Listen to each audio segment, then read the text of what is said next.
Heft, son of Steve and Christy Heft. His activities include football, track, and powerlifting.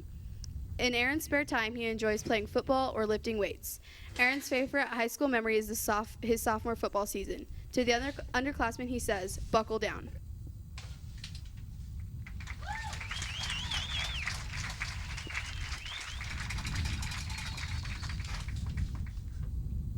Our next Queen candidate is Marissa Kindle, daughter of Ryan and Hannah Kindle. She participates in forensics, drama, volleyball, student council, and National Honor Society. In Marissa's spare time, she likes to listen to music or do some kind of art project. Her favorite high school memory is watching Miranda Kimball win first in serious solo at state, followed by getting third overall as a team. Marissa's future plans are to go to college and hopefully spend a lot of time traveling and taking pictures. Her advice to the underclassmen is, don't change just so people will like you. Be yourself and your true friends will always like you just the way you are. Dylan Jacks is Marissa's escort. Dylan is the son of Trent and Christy Jacks. Dylan enjoys participating in football and track. In his spare times, he likes to rope and hang out with his brothers, Evan and Jesse. His favorite high school memory would have to be making it to bi-district football his sophomore year. In the future, Dylan wants to live the dream. He would say to the underclassmen, have fun in high school, because it won't last long.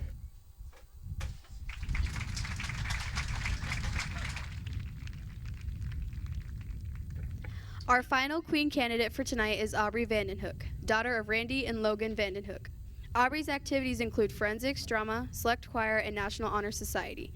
In her spare time, she likes to laugh with Nicole Ballard and listen to good music with Marissa Kindle. Aubrey's favorite KCHS memory was state forensics of 2015. Her future plans include attending college. Her advice to the underclassmen is respect your teachers. They shouldn't have to demand your respect. Respect your peers. They're merely trying to get through high school, just like you. And please respect yourselves. Eric Torres is Aubrey's escort. He is the son of Enrique and Diana Torres. His activities include football, track and field, and band. In Eric's spare time, he likes to stargaze. His favorite high school memory is all the memories that are about to happen. In the future, he plans to go further in his education and become as successful as humanly possible. He would say to the underclassmen, the early bird gets the worm, but the second mouse gets the cheese.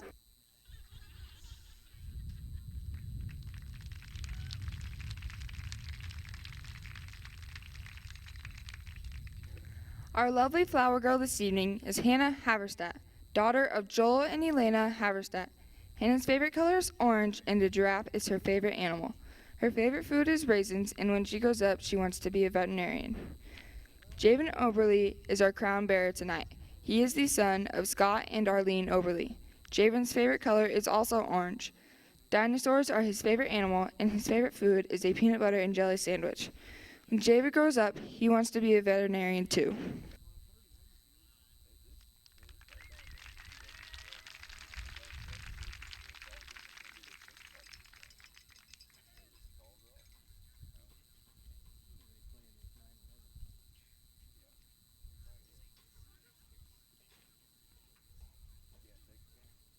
And now the moment we've all been waiting for. The Kiowa County High School student body has voted and your 2015 Kiowa County High School Fall Homecoming King and Queen are Eric Torres and Aubrey Vandenhoek.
Congratulations to our king and queen. The students would like to thank everyone for coming out tonight. We hope that you will enjoy tonight's game.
Today we're doing something with the High Plains Journal that I don't think has ever been done before. We're installing state-of-the-art camera and live streaming equipment inside a New Holland combine. The All Aboard Wheat Harvest blog follows a group of harvesters from the south to the north through the plains. This combine cam will take it to a whole new level. We'll be able to see the Z crew and see what they're being able to cut every single day.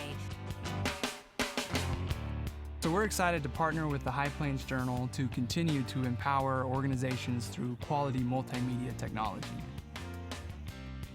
I'm Jim Zarian from Manly, Nebraska, and our family does the All Aboard Wheat Harvest. This year, you're not only going to be able to follow us in the High Plains Journal and online, but we're going to have live streaming from the combine itself, so you can follow us in the field this summer.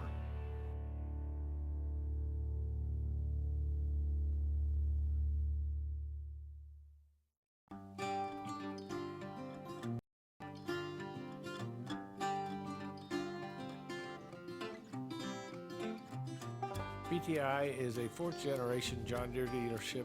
We've been around since 1944. Our granddad, Ralph, started this business. One of the things that he was insisting on is a really good slogan that supported what the business stood for. And that slogan was, "We service what we sell."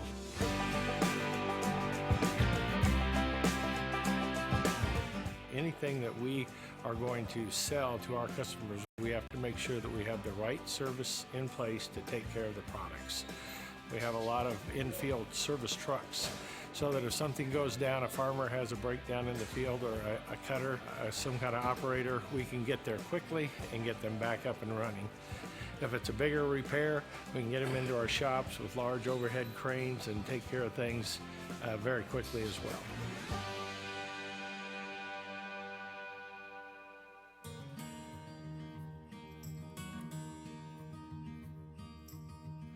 Customer relations are extremely important to BTI. One of our other slogans that we've adopted over the last probably 20 years is "Our family in partnership with your family." In other words, we see our customers as our partners, and we want to be side by side working with them, helping them to find solutions to their problems, because that's what we're all about. It's a partnership.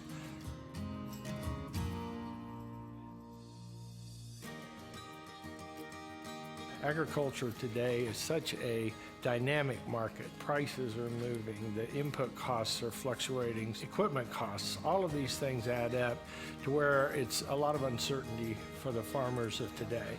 We're here to help those farmers accomplish what strategies they want to accomplish for their success. That's really what I think an ag dealership today needs to do, is be on their best game all the time, so that we can help our farmers achieve what they need. And if they want to pass that down to their children and their children's children, they've got to have a good partner behind them. That's BTI.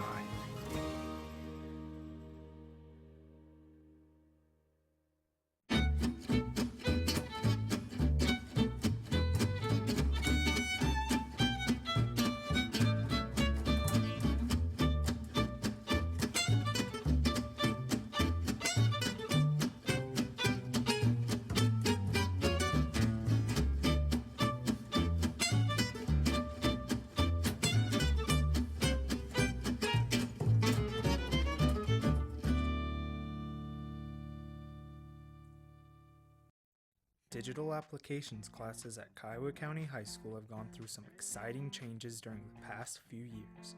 An innovative partnership between the school and the Kiowa County Media Center now allows students to create high-quality video productions using the latest technology available in the industry. Michelle McKinney, the school's computer and media instructor, and Grant Newhold, Kiowa County Media Center's creative director, teamed up to create a program like none other in the area. Our program for digital applications classes now is unlike anything that you'll find in our region or possibly even the state. The main reason for that is we partner with the Kiowa County Media Center, and that partnership gives us access to studio equipment, state-of-the-art camera equipment, and the personnel that work at the Media Center and all of the knowledge that comes with those people. So it's an invaluable resource for us.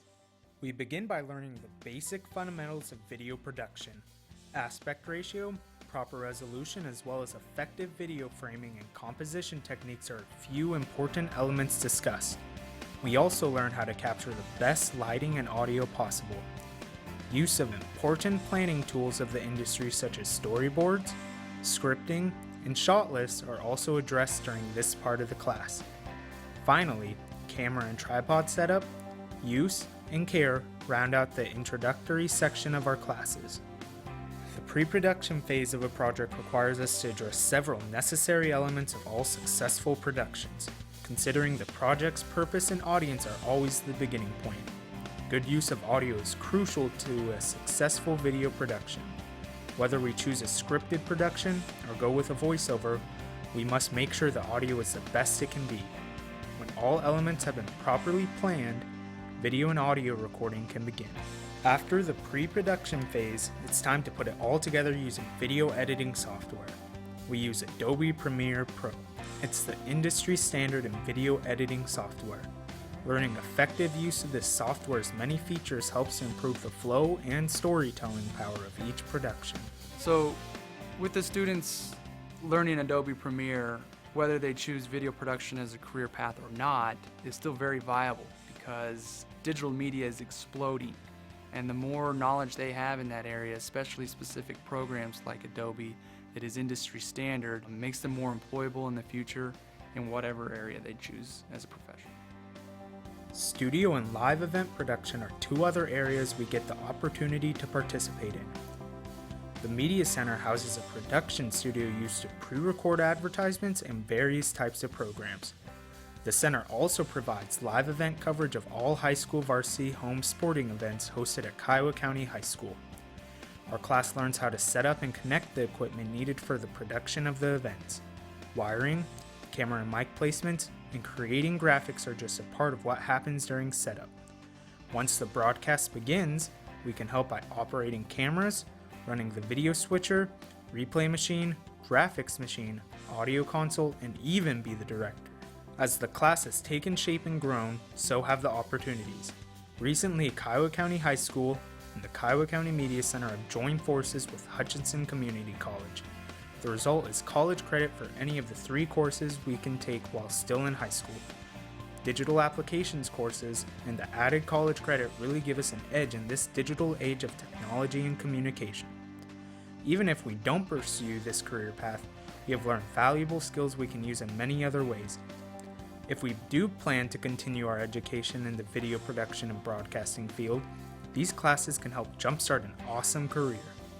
Well, I think this will also help me a lot in my future because I plan on going into video production after high school.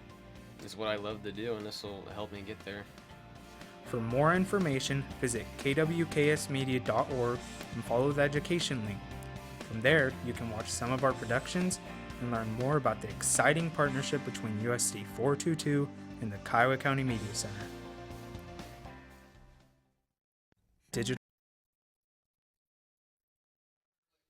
Hello and welcome to Greensburg, Kansas. It's a beautiful night here, and it is homecoming night for the Kiowa County Mavericks. They'll be playing the Minneola Wildcats. Hope you join us a little later for what's sure to be a very beautiful evening for football. But for now, we'll throw away to our intro. You're watching Maverick Sports on the Kiowa County Media Center.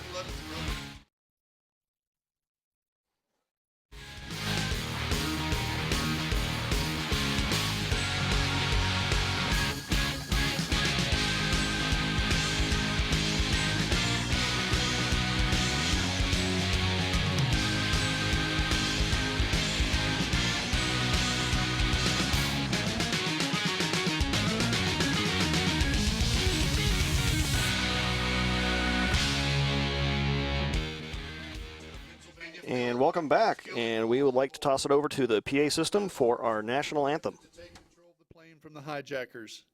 On this day, we remember our fallen American heroes who tragically died as a result of these attacks. With the flags at half-mast, we thank you for your support and honoring our fallen. Would you please observe a moment of silence at this time in their honor?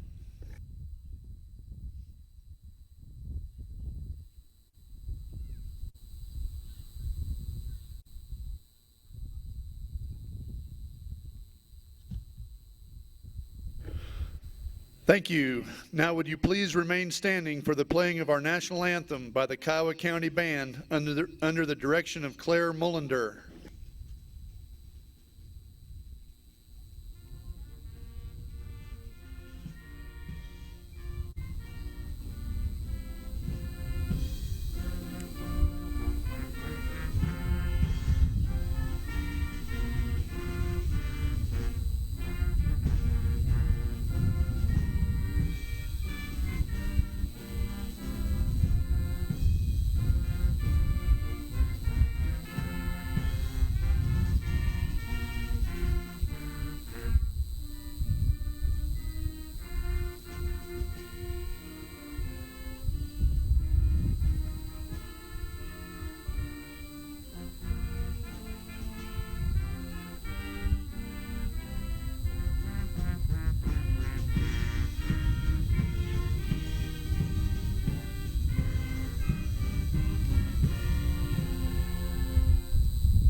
Good job, Dan.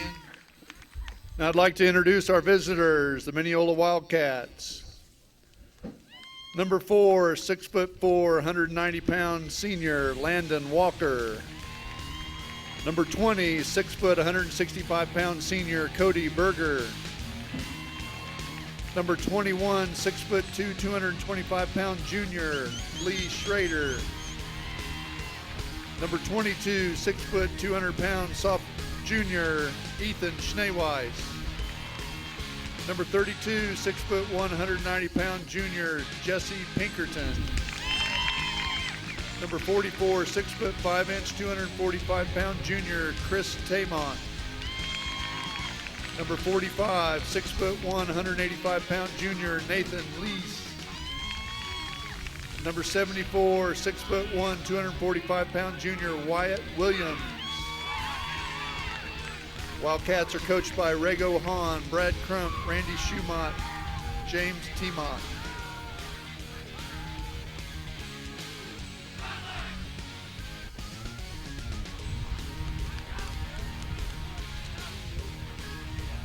And now your starters for your Kiowa County Mavericks. Number 10, 6 foot, 172-pound senior Landon Davis. Number 22, 5 foot 10, 176-pound senior Dylan Jacks. Number 34, 6 foot, 188-pound senior Blaine Liggett. Number 40, 6 foot 3 inch, 186-pound senior Brett McVeigh. Number 50, 6 foot, 276-pound homecoming king senior Derek Torres. Number 55, 5 foot 10, 187-pound senior Sammy Cervantes.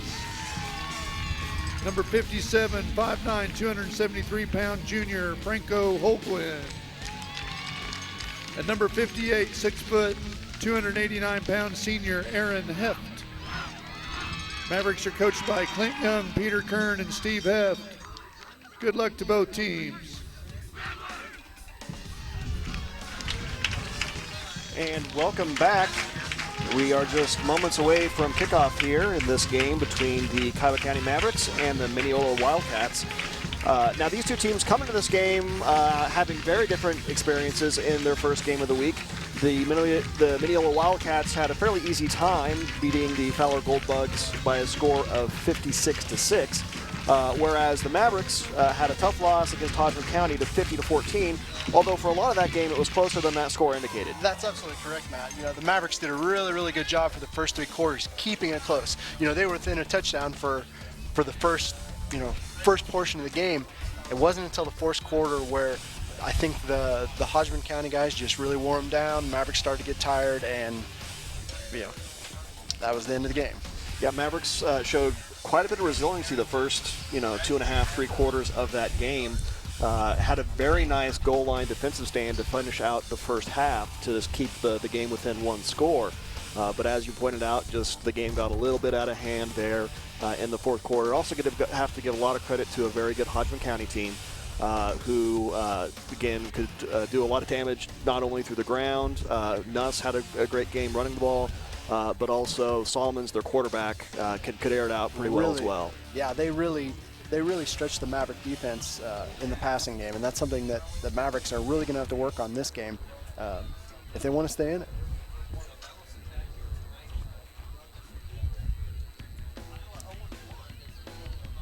Looks like the Minneola Wildcats have deferred to the second half, And would like to remind you that you can tweet at us throughout the game. Shout out to your Mavericks. See it on the broadcast. Use the hashtag KCMCSports. Or your favorite announcer. I'm really somebody out there. I'm really digging for a hey Matt. Favorite, least hated, Or a producer too. That'd work. Producer, camera guys. A lot of great crew members here at the Media Center. Interesting thing to note, last year Minneola had a very good team going fairly deep in the playoffs. They have lost some of their key players, their running backs Harrison, Walker, some of those guys there that really, really hurt the Mavericks when they played last year, and also helped to get them fairly deep into the playoffs. So it'll be really interesting to see this team as they've transitioned their juniors from last year into seniors this year. And just speaking of seniors, the Mavericks themselves are a fairly senior-heavy team this year. Starting quarterback Dylan Jacks, a couple of key linemen in Eric Torres and Aaron Heft, Blaine Liggett and Brett McVeigh, also very big seniors there for the Mavericks, as is number 10 Landon Davis. So a lot of upperclassmen there for the Mavericks, a lot of experience, and they'll try to build off of their tough loss last week and put in a better performance here tonight against the Wildcats as we are set to kick off.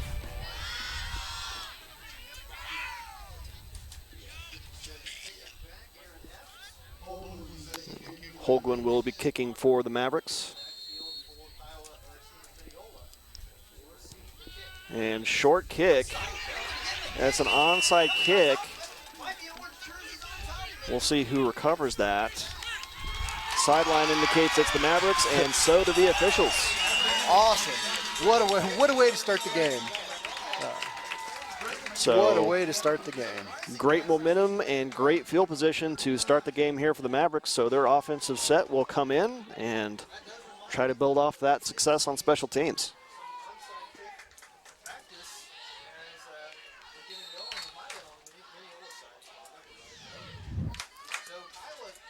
And Landon Davis lining up behind center. He is a new look behind center for the Mavericks. He hands off to Jax, who will fight forward for a few yards. But we saw a couple quarterbacks for the Mavericks last week. Dylan Jax took most of the snaps. Also saw Henry Cuevas. But this is the first time this season we've seen Landon behind center. Yeah. Last game he really did a very good job as a wideout, making some really big catches there in the game. So it's interesting to see him behind center. Fakes the handoff to Jax there. Will keep it himself. He'll fight forward to the 35-yard line. Gain of 2 on that carry to bring up 3rd and 5. And that big Maverick offensive line is really doing a good job, getting good push off the snap. Just haven't quite found the seam yet. Mavericks do have good size on their offensive line, as you mentioned. Franco Holguin, 273. Eric Torres, 276. Aaron Heft at 289. So definitely they're going to try to play to that strength. and rely on the running game. But there, number 22, that's Ethan, sorry on the last name. But he was able to break in from the backfield there, and that is a large loss of 5 yards. That was Jax on the carry. Yeah, he did a really good job, sniffing that out before the play even had a chance to develop. So Mavericks will line up to punt. And that angles off to the left side and will go out of bounds near the 20. We'll see where the officials mark it out. It's one thing the teams aren't going to have to deal with today is, last week the wind was blowing quite strong from the south, and today we've kind of got a northeasterly direction blowing at us. But more than anything, it is a just light breeze by Kansas standards today, not the 20, 30-mile gusts we had last week. So, again, wind probably not going to play much, if any, of a factor here tonight. So the Wildcats will line up for their first offensive possession of the game.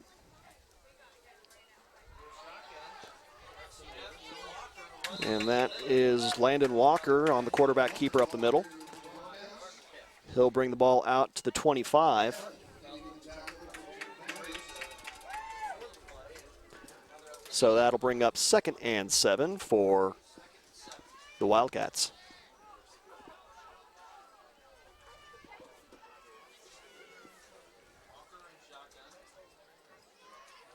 And that snap is taken by Hornback, but he is met immediately by Maverick defenders. That'll be a loss on the play. Really, really good job there. Penetration on the Maverick defensive line. And that's something we saw really a lot last week. They really shut down Hodgman County's interior run game. Yeah, most of the damage came around the corners last week. Again, Nuss able to break a few long ones out on the outside. As we have 3rd and 8. And Walker up the middle. Positive yardage, but well short of a first down to bring up 4th and long for the Wildcats.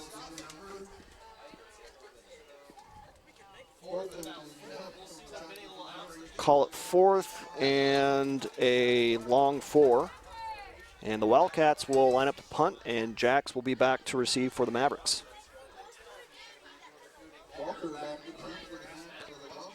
And good distance on that punt. And Jax will field it. Moving to his right, he's got a corner there. And he will lose the ball, but it will hit out of bounds near midfield where the Mavericks will take over on possessions. Yeah, that was really lucky there for Jax. Had he been anywhere other than the sideline, that could have been potentially disastrous.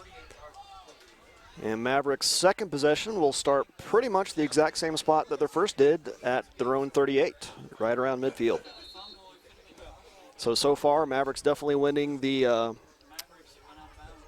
field position. The field position battle, although recovering an onside kick to start the game definitely helps that, I guess.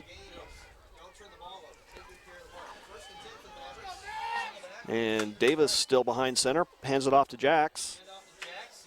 He doesn't have much room. He'll get close to the original line of scrimmage.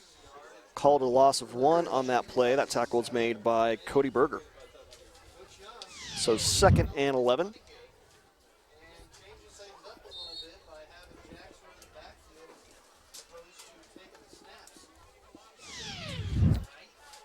So Mavericks' first few offensive plays have all been runs, but really not much room no matter who's been carrying the ball yet. Davis out around the outside, and he finds a corner, and he's going to be near first down inside Wildcat territory. That's one of the best runs to the corner I've seen from the Mavericks so far this year. Finally got something to work, and Davis is one of the faster players on the team, so getting him able to leg it out.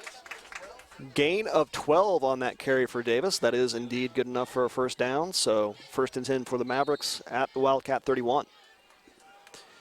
So a little misdirection there. It looked like they faked the handoff going to the right side, and then Davis was able to find the corner on the left. Jax takes that snap, but he is, Davis actually ended up with the ball around the right side corner and another gain of about 12 yards. Fooled me. Yeah, Mavericks are really starting to put something together. Again, Jax is, behind center, again, like we were used to, and that sweep there. But when you have guys like Heft and Torres pulling out in front of you, they tend to open up some big holes, and Davis is taking advantage of it. So Mavericks have 1st and 10 inside the Wildcat 20. First threatening drive of the game. And Jax has some room around the left side. And he is going to get inside the 10. Another 10-plus yard carry for the Mavericks. And they'll have 1st and goal. Really doing a good job getting something going here. Looks like Sammy Cervantes has to come out with an equipment issue, but hopefully he'll get that sorted out here pretty quick. So 1st and goal for the Mavericks just inside the 5. And they'll have 4 plays here to try and punch it in. 15 seconds left on the clock. And that is a quirk of Kiowa County's home stadium, as it is one of the few 8-man fields in the state that actually has a visible play clock for the players. Jax takes the snap. He has some room around the left side, but very nice tackle there by, that is Landon Walker. Yeah. Showing he's not just a threat on the offensive side as quarterback, but saving a touchdown there on the defensive side. That was a big hit. Walker came to play tonight. Still a nice 3-yard gain for Jax to bring up 2nd and goal from the 2.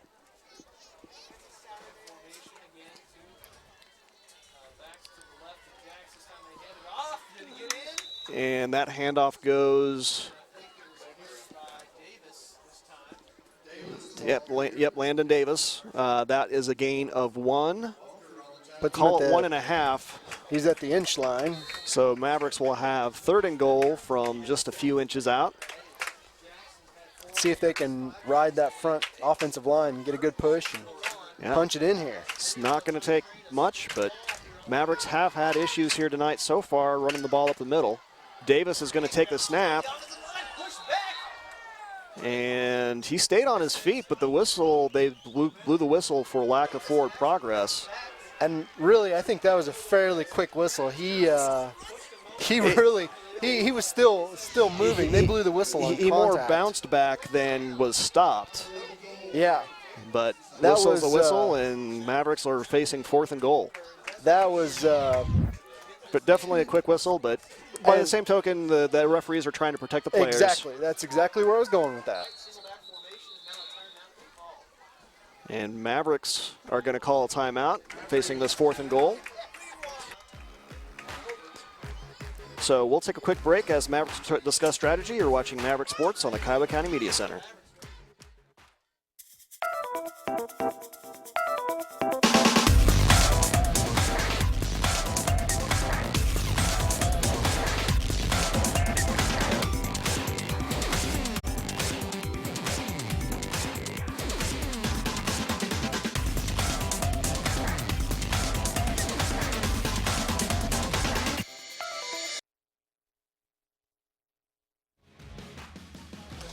And welcome back. Mavericks are facing a crucial, for this early in the game at least, but 4th and goal from the 1-inch line.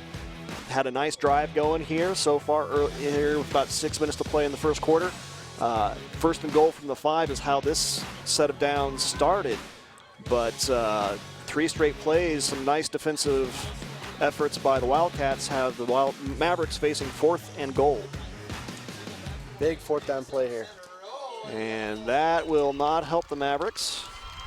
I'm going to guess that's going to be 5 yards assessed against them, as their line got a little jumpy.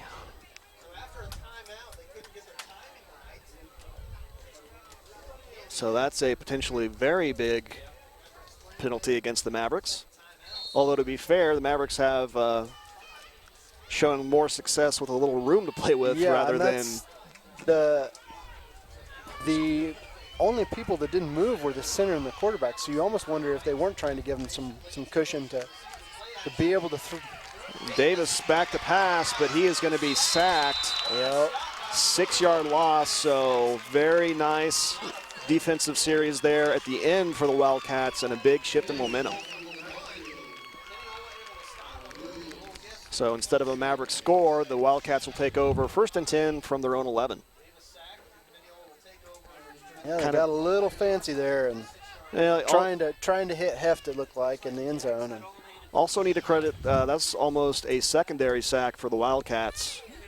Davis had a little time to find the receivers, but just didn't find anyone open, and by the time he was looking for plan B, the defensive line was on him. So 1st and 10 for the Wildcats. And Walker out of the shotgun this time. He'll keep it up the middle. And again, defensive line for the Mavericks showing a very strong against the runs up the middle. Walker will get a couple yards, brings up 2nd and 8.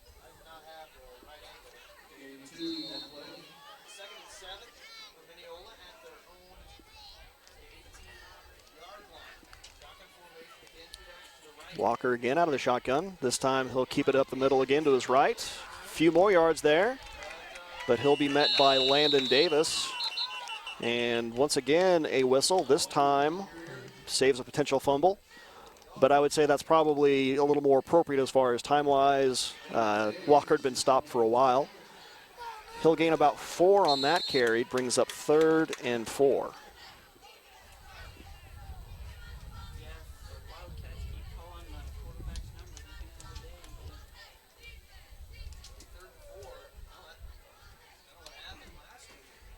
See if the Mavericks come up with a defensive stop of their own here.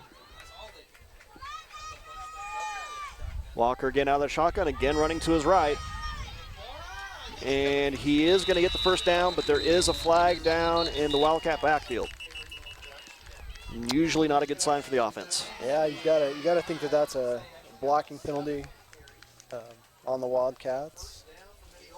And that's the way they're indicating now. Officials are talking with Maverick players, so illegal procedure called against the Wildcats, so either an inappropriate formation or some inappropriate motion before the snap or during the snap. So instead of a 1st down for the Wildcats, they'll instead face 3rd and 8. That's one thing we saw that hurt the Mavericks last game was inopportune penalties. So yeah, again last week the Mavericks did have a few promising drives that were cut short by mostly blocking penalties. And this is Little. And what a catch there by Landon Walker. Wow. Hornback quarterbacking on that play. Tell you, Davis had pretty good coverage. Yeah, he got a hand on it, tipped it a little bit, but Walker just so strong, so big. Just went up and took it over the smaller Davis. Yeah, definitely. Walker is listed as 6'4". Davis coming in the program at 6 even, so extra 4 inches definitely benefited the Wildcats there as a long pass play gets them a 1st down at the Maverick 32. Walker back behind center, this time running to his left. And he is going to be tripped up by Jax and assisted there by Blaine Liggett. So Mavericks again showing pretty good resiliency against the run. No gain on that carry, brings up 2nd and 10. Walker's really been carrying the Wildcats today. He's really playing a good game. And he'll line up as a wideout again on this play. Hornback back in the shotgun. And Hornback going to keep it. And he has nowhere to run. Slowed down initially by Brett McVeigh and finished off by Aaron Heft. Good penetration by the Mavericks. Good wrapping up. Smaller target to tackle. So 3rd and 10.5. That's a loss of a yard on that carry. Let's see what Minneola decides to do here. Walker back at quarterback again.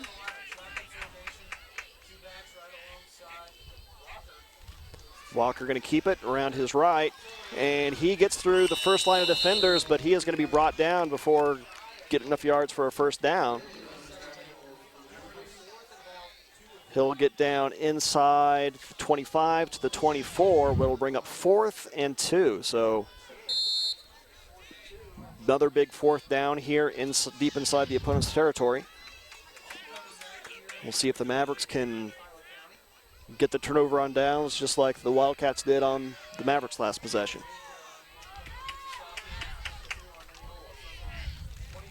Walker's going to keep it around the right side, and that's going to be very close to a first down, but just a little bit short, perhaps. Depends on the spot.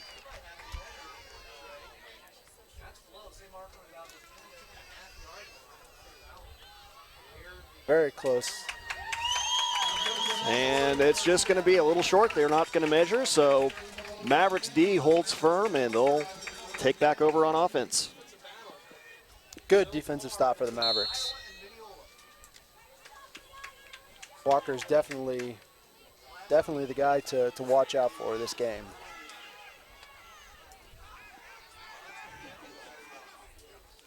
Jack's back behind center, and he'll pass it. He's got Henry Cuevas deep. And they're going to say that was a trap on the catch, incomplete. Close to be a big pass play, but no dice for the Rangers. Yeah, Mavericks.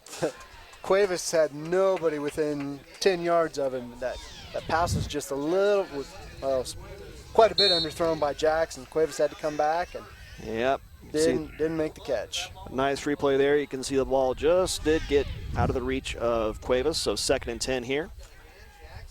Jack's going to keep the run around the right side. He's got blockers in front. And he sheds another tackler, and he will finally be brought down. And a horse collar tackle to boot. Yeah, you see the flag came in late on that play, so still a very nice run for Jacks, and it looks like there'll probably be some yards tacked on the end. I want to see this replay again, because right here, right on Walker, that was a big block that sprung Jacks free. Big time play. I love it when my big guys throw blocks like that. Yeah, looks like both Heft and Torres were pulling on that play, and again, see the indication from the official there. Penalty against the Wildcats at the end on the tackle. So after Jacks' long run, there will be some additional yardage marked off against the Wildcats. Yeah, I'm still happy about that block that Torres threw. He's king for a reason, I suppose. Yeah, if you were watching before the game started, again tonight is homecoming for the Mavericks, and Eric Torres did receive honors. And having himself a good game here early for the Mavericks to boot. So 1st and 10 for the Mavericks at the 13-yard line of the Wildcats. Jack's going to keep it again. And diving forward. Nice positive yardage again on the outside run for the Mavericks, and that's been very successful for him here in the early going. Man, again, Torres, lead block. Gain of 6 on that carry. Nice. So Mavericks now inside the 10 at the 8, 2nd and 4.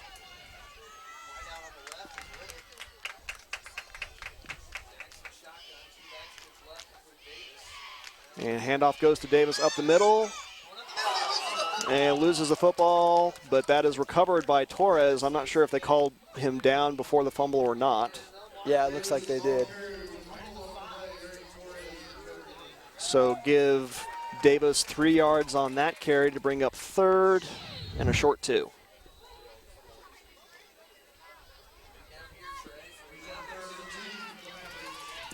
So see if Mavericks can have a better success on short yardage here on this trip into the red zone. Jack's going to keep it. He's got room, and he has the corner. Touchdown Mavericks. They're on the board first. Although there is a flag in the backfield. It looks like there's a little extracurricular activity after the play. Never anything you want to see. No.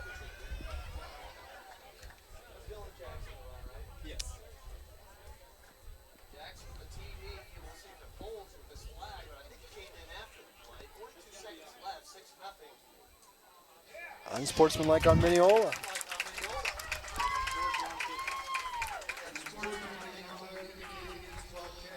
So the touchdown will stand for Jacks on that touchdown carry, and they'll try to tack on 2 more points here.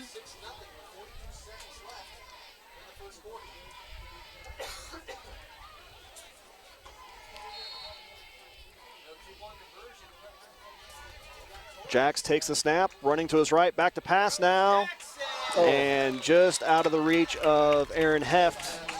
So no good on the conversion, but still a nice drive, finished off nicely by the Mavericks. They lead 6-0. You're watching Maverick Sports on the Kiowa County Media Center. The weather just seems a little bit unusual. It's just You can deafening. hear and feel things just breaking up. School was above gone, you. my church was gone, my town was gone. What are we going to do? We could rebuild and we could start over and rebuild a whole community. Let's rebuild the town. Let's work together. Let's try to do it right. The spirit of the community, we will rebuild. Maybe we do have to do it different. To be able to make a difference that can be felt for generations, it's very exciting. Come and experience the story in Greensburg. The weather just seems a little.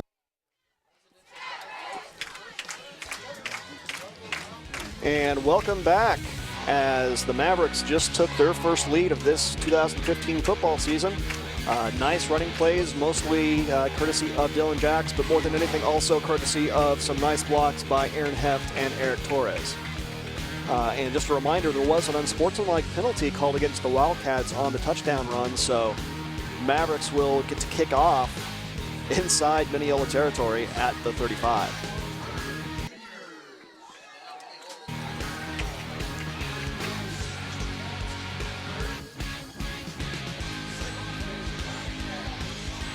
So Holden will kick off for the Mavericks. Walker back deep for the Wildcats. And another onside kick, and that is going to be downed by the Wildcats. And that is Jesse Pinkerton coming down with showing some nice hands there, but Kind of a fancy little set there. They did the fake. A quick little square dance between a couple players to decide who's going to kick. Yeah, who's it going to be? Oh, Torres. Torres. Oh, he's fired up. Let him kick the ball. So 1st and 10 from the 16. Go the Wildcats. Walker running again. Bounces around the left side. He's got some room. And he will have a nice run of about 18 yards. Actually called about 20. As he is knocked out of bounds at the Wildcat 36. So 20-yard gain there for Walker. Looks like he was trying to go in the middle initially. That was plugged up. He bounced around the outside and found some nice yardage. Good situational awareness, recognizing where the opening was, making it around there and getting good positive yardage by Walker. Walker again, this time up the middle, and this time that's how most of those plays have gone for the Wildcats so far early in this game. Gain of 1 on that carry for Walker brings up 2nd and 9.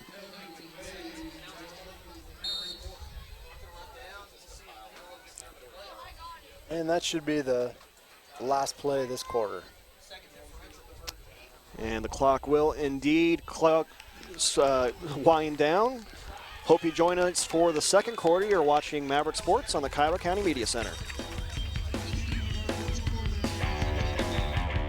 The Big Well Museum is a marvel of pioneer engineering, one of the 8 wonders of Kansas, and it continues to amaze visitors from all over the world. A captivating design and interactive exhibits tell the stories of Greensburg's past, the devastating tornado, and rebuilding for a sustainable future. Spiral down into the well, or from the 2nd-story observatory, discover the tornado's mile-wide path of destruction and the newly rebuilt Greensburg. The Big Well Museum, much more than just a hole in the ground. And welcome back. We'd like to take a moment to remind you that we'll take it. Recycle your electronics at the Media Center. Not sure what to do with your old electronics? Bring them to the Media Center and we'll recycle them for you. We'll do our best to salvage any parts or pieces and then properly recycle them, making sure they don't end up in the landfill with the trash. a lot of hazardous chemicals in some of those mercury and stuff like that in the electronics that you really don't want to toss out there. Beyond the hazardous materials, also a lot of potentially valuable items that can be recycled and reused. Like And gold. Yeah. Gold is valuable, and it's in electronics. That doesn't mean, kids, that you should go home and start, tearing apart your mom and dad's computer or Please don't iPad melt down the iPad, yeah. So 2nd and 9, Walker keeps it up the middle. He'll spin off the tackler and dive forward past midfield for a nice little gain, but short of the first down. Called a 5-yard gain for Walker there to bring up 3rd and 4.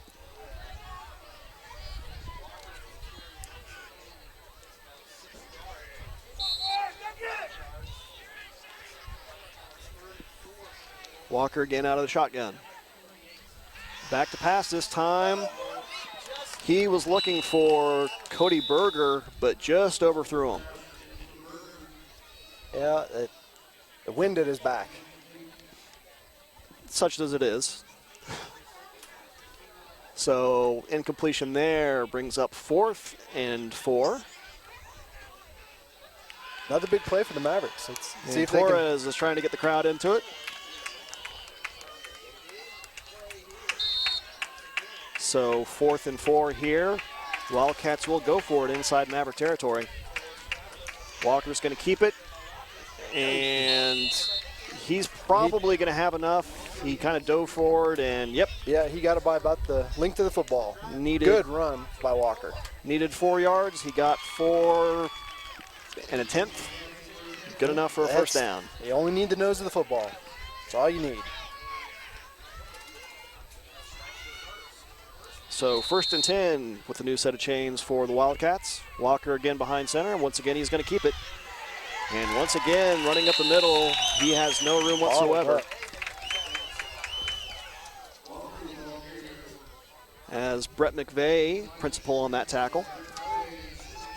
Really, Franco Holguin, he kind of laid the foundation for that. He stayed in his gap, he's been doing a really good job. We've been talking about Heft and Torres a lot, but Holguin, he's there at nose guard position. He's really doing a good job, especially with all the running sets that the Wildcats are wanting to play.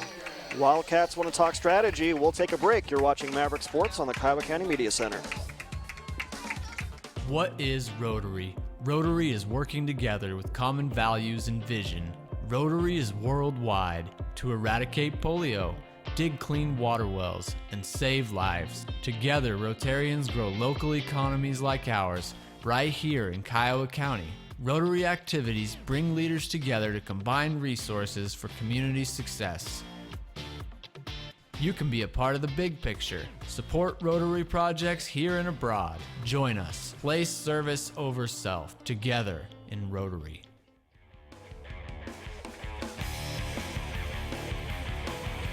And welcome back. It is 2nd and 10 for the Wildcats. They are inside Maverick territory. Just took a timeout to talk strategy.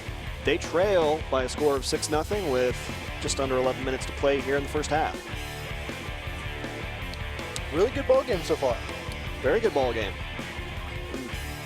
A lot of credit so far should go to the Maverick defensive line. They've really shut down at least the interior run game for the Wildcats. As Walker's going to try the outside, cuts back in. He'll get some nice yardage there, about 6 yards on the carry. Brings up 3rd and 4 for the Wildcats. Walker's been taking the vast majority of carries on the offensive side for the Wildcats. Also is as a receiver to account for the largest offensive play of the game. And he's running to his right this time. He's got the corner. And he is going to be, he's in. He just barely got the pylon, and the Wildcats tied up. Big run by Walker. Again, the weakness we saw last week on the Mavericks, they just don't have the pursuit speed around the corner. Yeah, last week Hodgman County with Nuss, again, a very good running back. Didn't have a lot of success up the middle, but broke some big runs around the outside. And that's where Minneola's been finding their success here early tonight as well. And Walker, after bobbling the snap, he breaks the plane, so Minneola retakes the lead, and they'll have it an 8-6 advantage, kicking off to the Mavericks here in a little bit.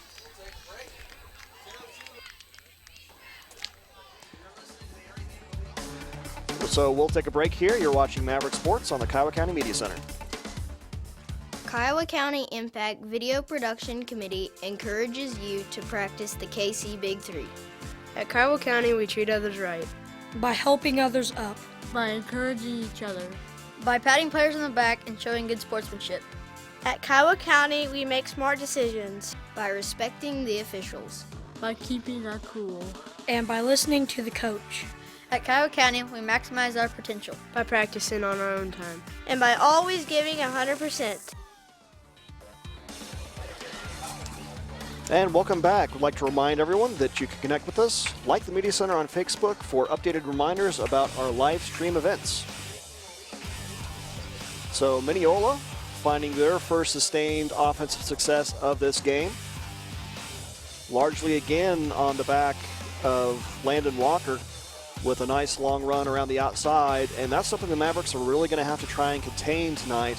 That's what gave them troubles last week, and just going back to speed and conditioning, again, they were able to contain the offense of the Hodgman County Longhorns for 2.5 quarters, but did seem to run out of steam toward the end of the game. So we'll see if they're able to stay in this one against the Wildcats. Still in a good position now, only down by 2 points. And Jax fields that kick. He's got blockers in front. And he breaks it up the middle. And nice return by Jax as he gets out near midfield. Really good return. Also credit to the blockers, opening up a gap in the middle. The wedge worked that time. That wasn't any fancy moves by Jax on that one. It was just they made a hole. He was speedy enough to find it before it closed. And nice broken tackle there you can see on the replay. So 1st and 10 for the Mavericks from the 39. Jack's going to keep it, running to his right. He's got some room, cuts back inside, and he'll get down to about the Wildcat 35 for a gain of 6. But there is a flag on the play.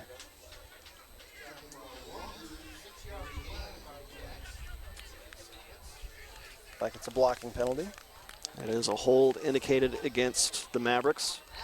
So they'll get backed up quite a bit. Instead of a nice 6-yard gain, that'll be 10 yards from the spot of the hold.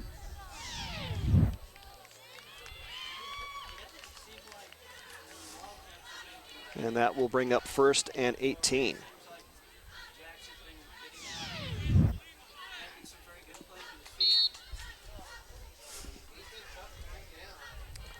Another habit from last week that the Mavericks are going to try to reverse.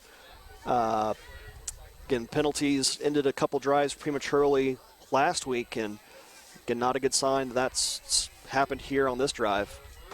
But they'll have a few downs to right that wrong. Jack's back to pass, and that is going to be picked off, as that is Hornback who intercepts that pass from Dylan Jacks. And again, tying that back to last week, Jacks did have 3 interceptions thrown against the Longhorns. To be fair, though, for last week, those almost all came in the 4th quarter when the Mavericks were playing from behind and throwing the ball on almost every down. But that could be a big change of momentum here as Mavericks lose their chance to retake the lead, and the Wildcats here will have a chance to extend theirs.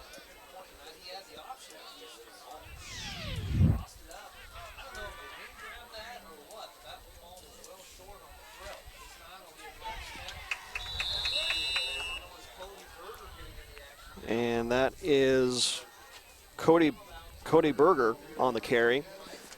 Tackle made by Brett McVeigh, so Walker gets at least 1 play break from carrying the football. I have a feeling his break won't last very long. Yeah, he is at least lined up in the quarterback position here. 2nd and 8 is the down count. Walker will keep it. Tries to bounce around the outside. He's got some room, stays on his feet, and is finally knocked out of bounds, but not before a nice carry. Mavericks got lucky there. Was he able to keep his balance and turn upfield, it would have been another long chase to the end zone again. Yeah, that was Blaine Liggett who was able to knock him out of bounds. Still nice gain for Walker. Bring up 3rd and short for the Wildcats.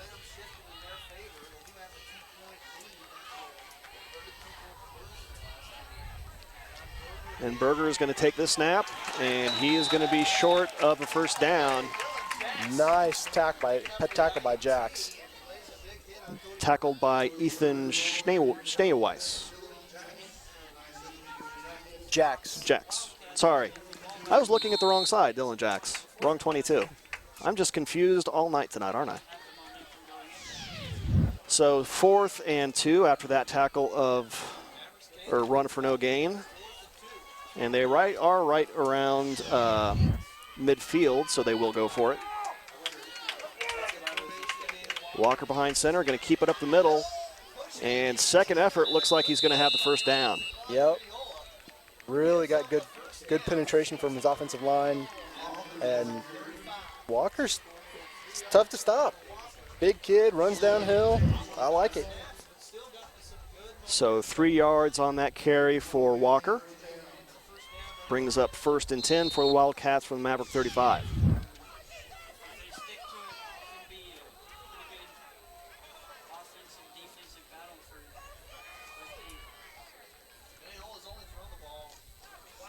So Berger keeps it this time.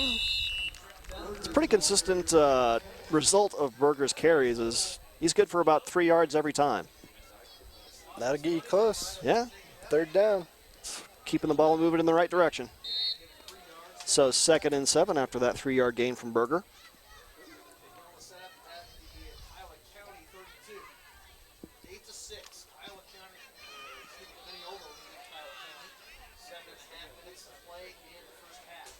And Berger again lining up at quarterback. And early motion there from Hornback will likely back up the Wildcats 5 yards. Might have been defensive offsides, and it was. So, yeah, Wildcats were drawn off, so another penalty miscue from the Mavericks is going to cost them 5 yards.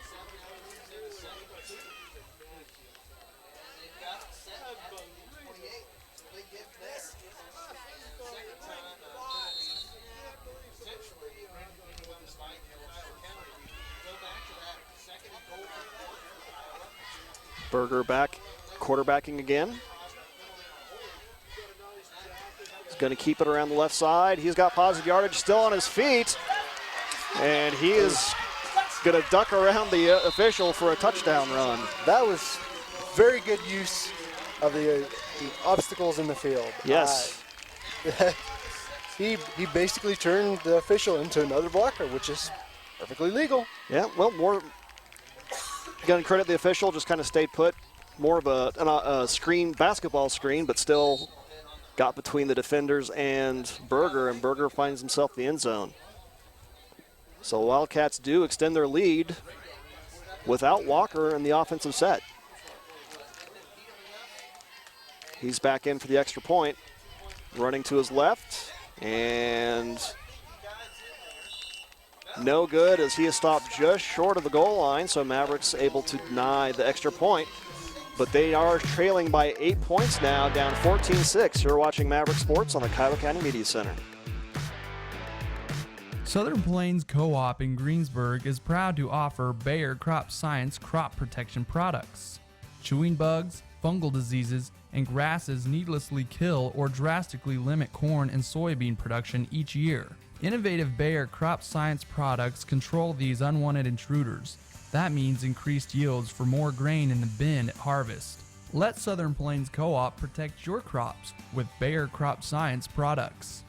At Southern Plains, we deliver service. And welcome back. Mavericks facing an 8-point deficit here as the Wildcats have scored 14 unanswered points here in the second quarter. And the Mavericks will try to regain momentum here on this kickoff. Penalties, penalties, penalties. Yep, penalty, the offsides hurt them on that defensive series, but just preceding that, really the holding penalty set up the first and long, which set up the pass, which led in the interception turnover. So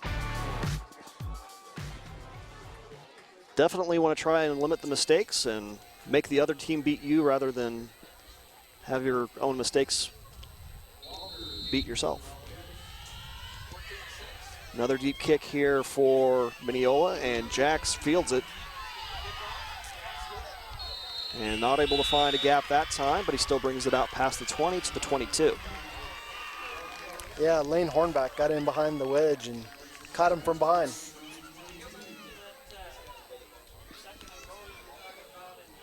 So while momentum is definitely in the Wildcats' favor at the moment, Mavericks still very much in this game, and good drive here. They could tie it right back up.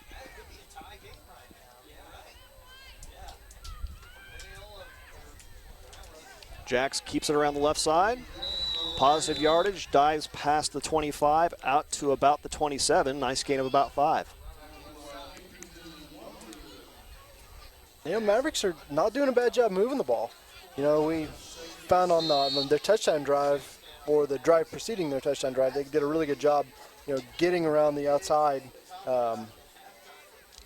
Davis had some big runs. They had 2 consecutive very nice drives. One ended actually, again, they had first and goal at the 5. Unfortunately, were not able to finish it out and turn the ball over on downs, but immediately ensuing drive, they were able to punch it in. Jax takes the handoff, keeps it around the left side. Nice yardage for him as he'll break it out past the 35, out to the 38. Good tough run by Jax. I like how he lowered his shoulder there into Hornback to continue the forward momentum. So 11-yard gain on that 2nd and 5 for the Mavericks, and they get a fresh set of chains near midfield.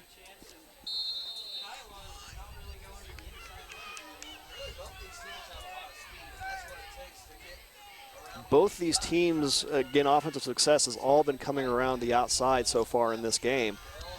As handoff goes to Blaine Liggett out the outside, and a nice carry for him. He'll get inside Wildcat territory to the 36 for a gain of 5.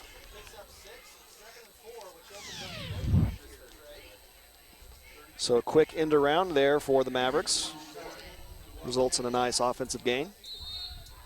I haven't seen very much of Blaine so far this year. Offensively, again, Jax and Davis have probably gotten a lion's share of the touches so far this year, but it's early yet. Fakes the handoff to Davis, and Jax keeps it around the right side. He'll fight through the first tackler and turns what would have been about a no-gain play into a few yards at least, but still a little short of the first down, perhaps. We'll see where the spot goes. Will indeed be just a few inches short, brings up 3rd and less than a yard.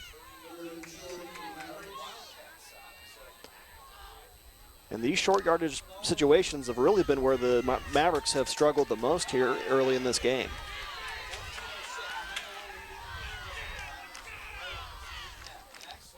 Handoff goes to Henry Cuevas. He's got room, hurdles a tackler, and gets inside the 25. More than enough for a first down. Yeah, Cuevas showed really good patience coming into that hole there. Hesitated a little bit, let his block develop, and went ahead and got the first down. Good run by Cuevas. So 1st and 10 for the Mavericks at the 23 of the Wildcats.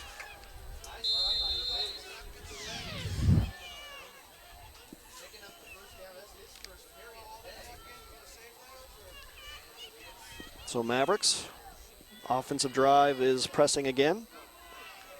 Jax all alone in the backfield in the shotgun. Low snap, Jax handles it. Tries to find the corner, he's got a little room. He'll get inside the 20, near the 15. 8-yard gain. So what originally may have not been a very slow developing play, but still nice speed by Jax to find the corner, and nice 7-yard gain to bring up 2nd and 3. You know, both these teams, they're starting to figure out that run around the outside is the solution. Well, seems both teams have a few, big guys up the middle, just kind of plugging up the middle, so go where there's room. Jax fakes the handoff, cuts inside, might get a couple yards on that carry, but not much to bring up third down.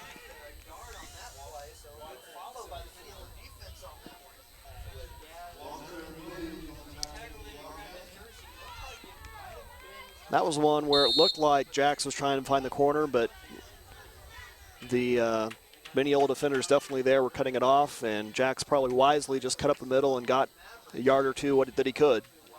Still in good shape for the Mavericks on third down. It's third and short, 3rd and 2.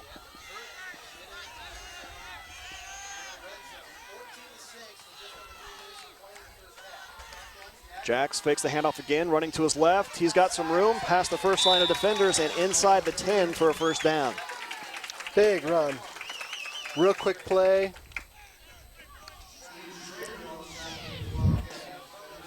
And that is one thing where, again, showing the ability to have the speed to get around the outside helped the Mavericks there, as the fake handoff around the outside opened up the middle. Well, and they ran, one of the sets that we saw a lot in the past couple of years for the Mavericks, where the quarterback did that quick little spin around to hand off the ball.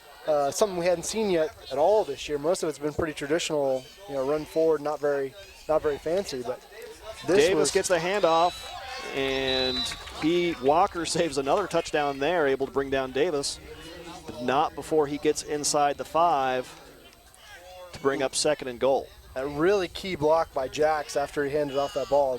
There was pursuit from on Davis, and Jax quickly handed off that ball and just kind of stood in the way of the defender and made a nice block. So 2nd and goal for the Mavericks. And this is where the Wildcat defense has shown great resiliency here in the first half.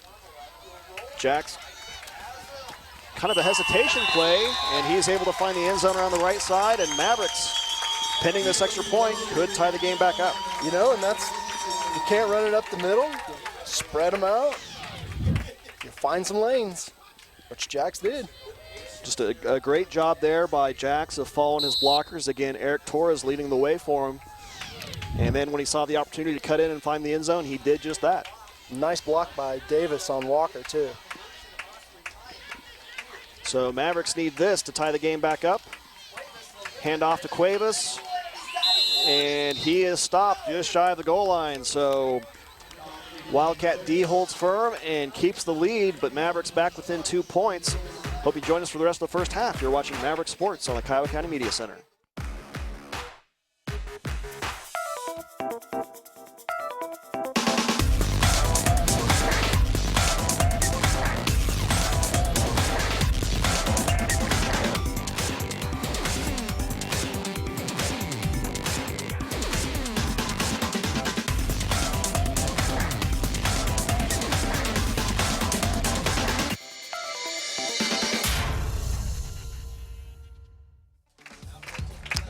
And welcome back to Greensburg, Kansas for this homecoming game for the Kiowa County Mavericks.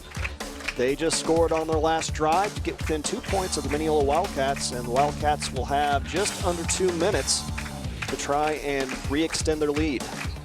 That lone PAT by the Wildcats is the difference here. Another reminder to please tweet at us. Shout out to your favorite Maverick or announcer or mom and dad. See it on the broadcast. Hashtag KCMCS Sports at KWKS. It's KCMC Sports, not MCS. Well, there's not 2 S's on sports. I'm sorry to don't want to be a spelling bee stickler, but that's my favorite little bug that they put up there. So I know. So I just want to make sure you get it right then. I know.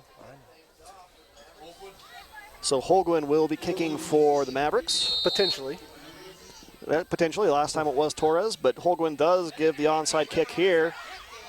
And that one is going to be fielded cleanly by Tristan Haynes of the Wildcats. I really like this philosophy by the Maverick coach here. Having a hard time kicking it deep, might as well just make every kick an onside kick. Well, also, my part of the thought process from the Maverick coaches may be just try to keep the ball out of the hands of Walker as much as possible. Again, Walker is lining up deep to receive those kicks for the Wildcats. And he will line up in the shotgun here at quarterback as the Wildcats have 1:55 to try and put some points back up on the board. He'll bounce around the left side. He's got room, and he will finally be forced out of bounds by Blaine Liggett. There's a flag on the play. Yeah, 13 flag thrown near the 20. We'll see what that is. That may be coming back.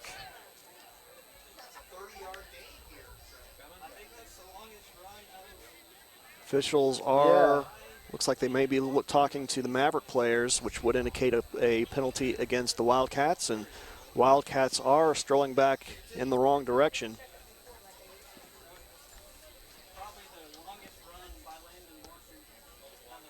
So a nice long run by Walker negated there by that penalty. But it's still enough for the first down. Yeah, with blocking penalties, they're marked off from where they occurred, and since that occurred well downfield. But still negates a big run. It turns a big run into just a pretty good run. Again, Mavericks would much rather have the Wildcats at the 31 than the 12. Walker keeps it up the middle, gets past the line, and stays on his feet enough for about a 4-yard carry. You know, at this point, with under 2 minutes left to go in the game, it's clock is definitely the Mavericks' friend. Wildcats do have 2 timeouts remaining here in the first half. Both teams have taken a lone timeout. So 2nd and 6 for the Wildcats.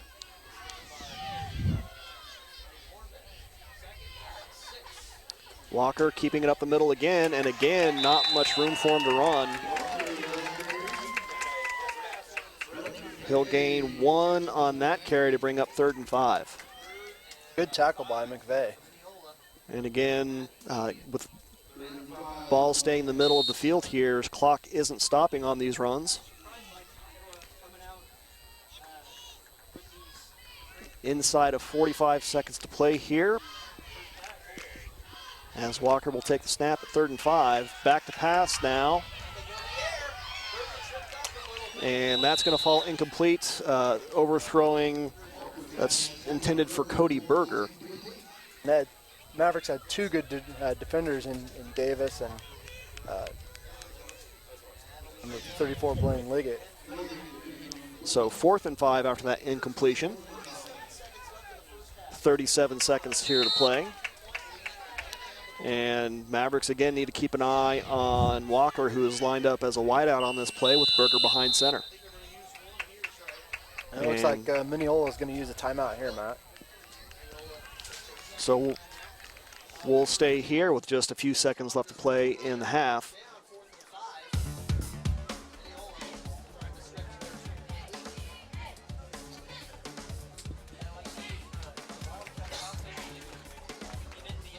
And like to remind all viewers that the Media Center is always looking out for great volunteer help. If you'd like to be a camera operator, video technician, graphic operator, or audio engineer, become part of the crew. Call Grant Newhold, our director, at 620-723-1117, or shoot him an email, grant.newhold@kwksmedia.org. And it should always go without saying that always look out for qualified and competent announcers. Oh, so I missed that, didn't I? We have announcers, but just not very good ones. The rest of our crew is outstanding, though. Great to work with, so. See the great homecoming crowd here for the Mavericks. Excited as Mavericks are right in this game, trailing by 2, but Wildcats do have 4th and 5 here, moderately inside Maverick territory at the 26-yard line. And once again, Walker split out to the left side, and Berger behind center. He's looking to his left. He's actually going to try to find Berger, and just out of his reach. Pretty good pass, all things considered. Yeah, very, very close to hitting pay dirt with that one. It was definitely a position that Berger was the only receiver with a shot at it, just a little out of his reach. So Mavericks will have 30 seconds to see if they can't score a big play and enter the locker room with a lead. And Mavericks are going to take a timeout to think it over. So we'll take a break as the Mavericks talk strategy. You're watching Maverick Sports on the Kiowa County Media Center.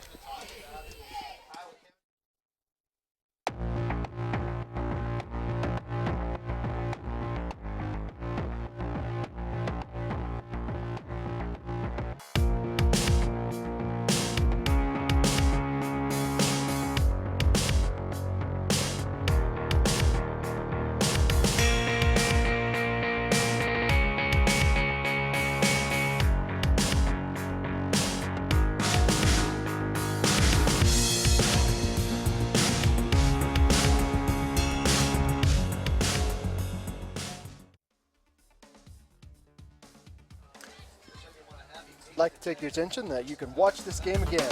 Find the archive of this game on our YouTube channel and search for Kiowa County Media. Watch this game, watch last game, watch games from years previous. Yeah, a lot of, I'm trying to think how many years have we been doing this? You know, I was trying to think about that the other day, and it's like we're getting too old, we can't remember. Yeah, it all just kind of blurs together. Yeah. So 31 seconds to play here. Mavericks have 1st and 10. Going to look for a big play to enter the locker room with a lead. Jack's running to his left, and not sure if he found the sideline or not. Doesn't look like it. Clock is running. Mavericks still have a timeout, and they're going to take it. They do take it. And we will take it with them. Join us for the final seconds of the first half. You're watching Maverick Sports on the Kiowa County Media Center.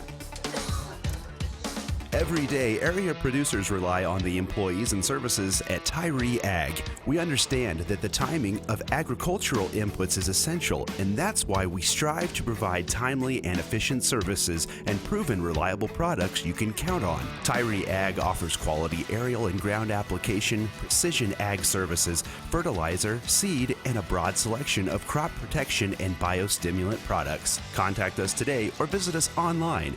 Tyree Ag, to make your job easier. And welcome back. Mavericks are facing 2nd and 4, but really the most important number to see there on your screen is the 19.1 seconds left to play here in the first half. They trail by 2, and again are looking for that big play to enter the locker room with a lead, although not that imperative as they will start the second half receiving the kick. Jacks back to pass. He's going deep, and that is going to be picked off by Walker. And he will get the return out to the 30. And now the Wildcats are going to have inside of 10 seconds for a big play of their own. And they're fully capable. There's 9 seconds, so I know it. And Jacks suffers his 2nd interception of the evening.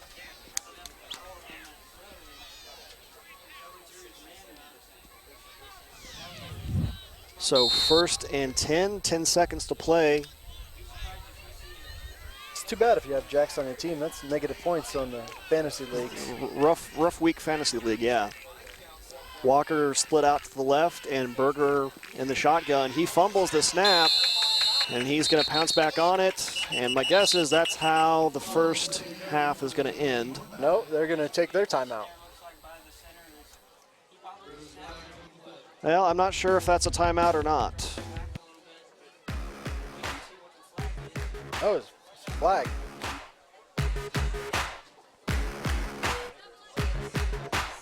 Yeah, actually, before that snap was snapped, there was a delay of game called against the Wildcats. Truthfully, not really that big of a penalty. Well, Downs kills the time. It took 5 seconds off the clock. That is true.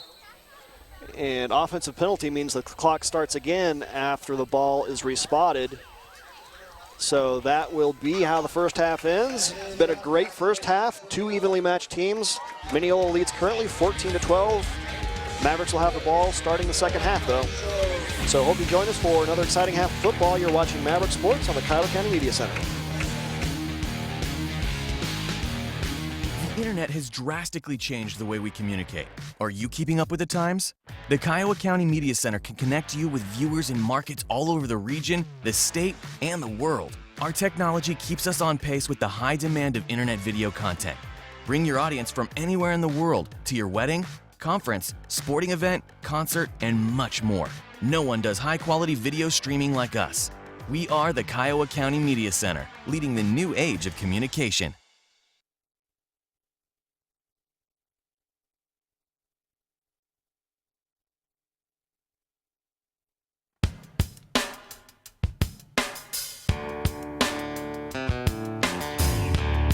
Today we're doing something with the High Plains Journal that I don't think has ever been done before. We're installing state-of-the-art camera and live streaming equipment inside a New Holland combine.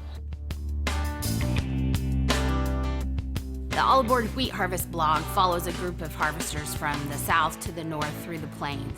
This combine cam will take it to a whole new level. We'll be able to see the Z crew and see what they're being able to cut every single day. So we're excited to partner with the High Plains Journal to continue to empower organizations through quality multimedia technology. I'm Jim Zarian from Manly, Nebraska, and our family does the All Aboard Wheat Harvest. This year, you're not only going to be able to follow us in the High Plains Journal and online, but we're going to have live streaming from the combine itself, so you can follow us in the field this summer.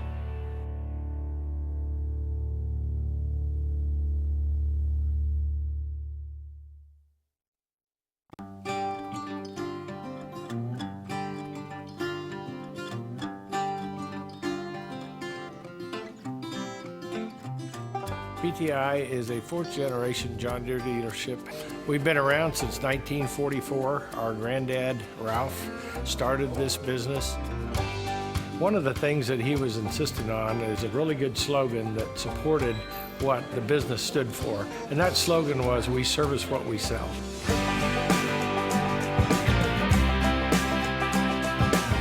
Anything that we are going to sell to our customers, we have to make sure that we have the right service in place to take care of the products. We have a lot of in-field service trucks, so that if something goes down, a farmer has a breakdown in the field, or a cutter, some kind of operator, we can get there quickly and get them back up and running. If it's a bigger repair, we can get them into our shops with large overhead cranes and take care of things very quickly as well.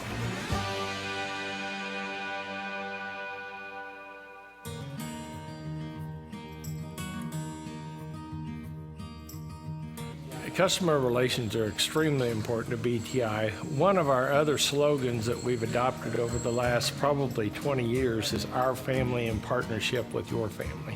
In other words, we see our customers as our partners, and we want to be side by side working with them, helping them to find solutions to their problems, because that's what we're all about. It's a partnership.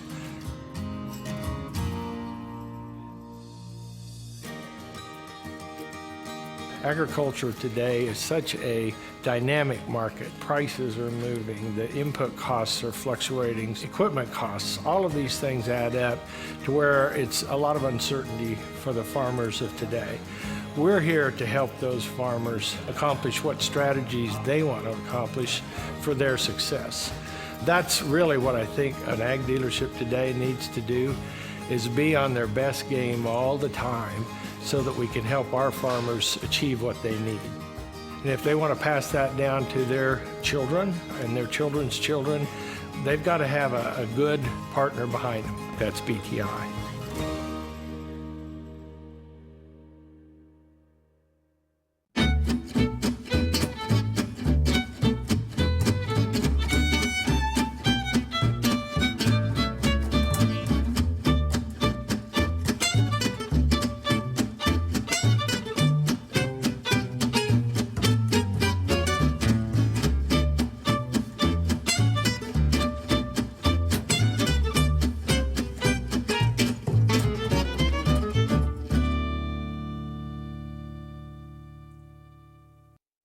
I got to catch my cue here.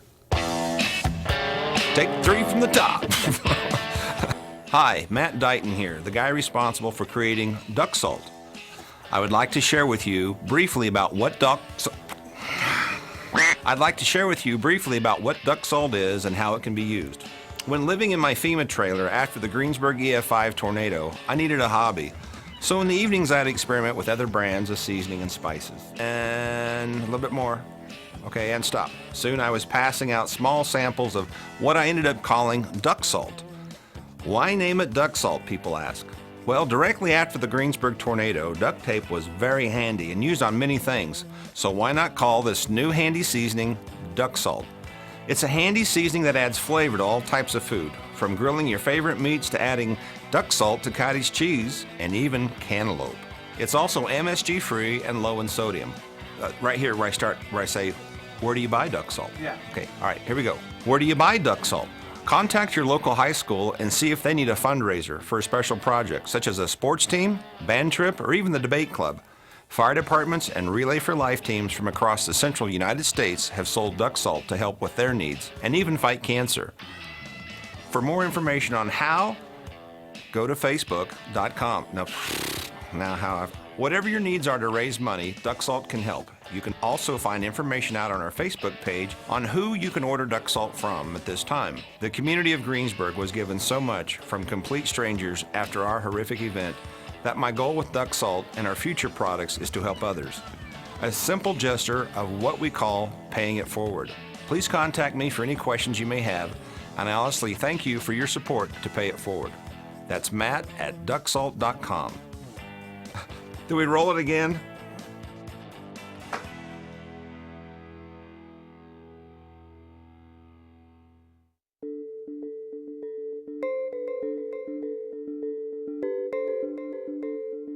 Here in Greensburg, we have 4 businesses that have wind turbines that provide a sizable portion of their electrical consumption.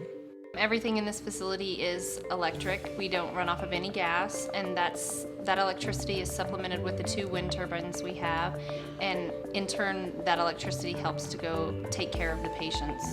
Also, the Greensburg Wind Energy Farm generates all the energy consumption for all the citizens and businesses here in the city of Greensburg, and that has helped the city maintain those stable electric rates for all its citizens.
You pick up the pieces and throw them away, and then you make plans to start over.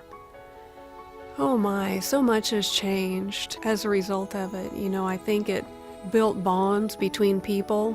It just strengthened relationships. I know it strengthened my faith. You know, if God could take us through that situation and bring us out on the other side of it and have things be better than it was before, you know, how could I not trust Him with anything else that I have to be concerned about? I think that we are doing very well as a community, but I think that it takes its toll that I don't know that she'll ever quite get over. What matters is we keep working together and being neighbors to each other and being community as we continue a growth process. We're determined and committed to rebuilding this town. It won't be easy, but I know that will be an adventure worthy of our investment. We're not working to build this for something that we may enjoy. It's like the trees we've planted in the yard. We may never live to enjoy the shade of those, but we plant them for the future, for our grandchildren and our great-grandchildren that will hopefully carry on the life and the vision and the wonderful family-oriented community that this is.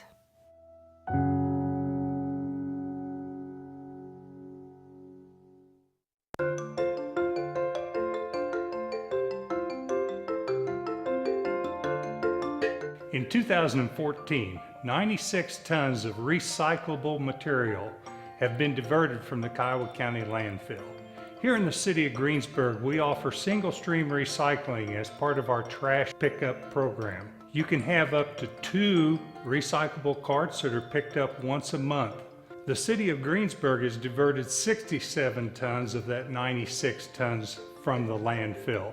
So as you see, by recycling, here in the city of Greensburg and throughout Kiowa County, we will be able to extend the life of the Kiowa County landfill, which is truly not only environmentally sustainable, but financially sustainable for future generations.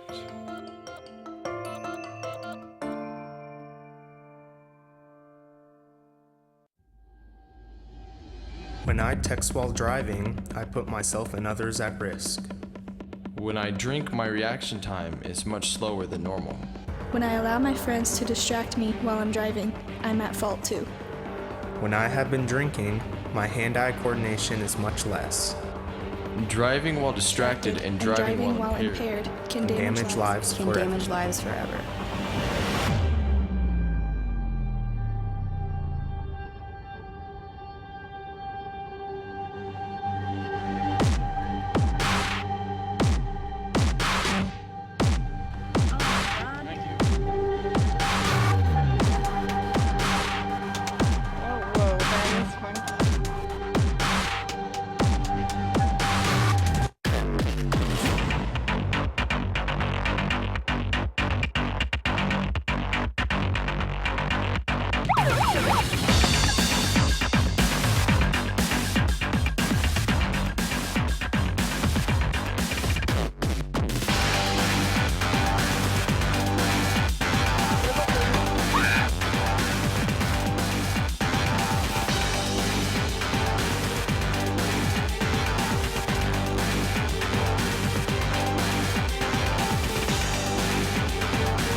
Here in the spring in Greensburg and Kiowa County, it's garden planting time, and we're seeing a renaissance of vegetable gardens all over our community and counties, on vacant lots and throughout neighborhoods.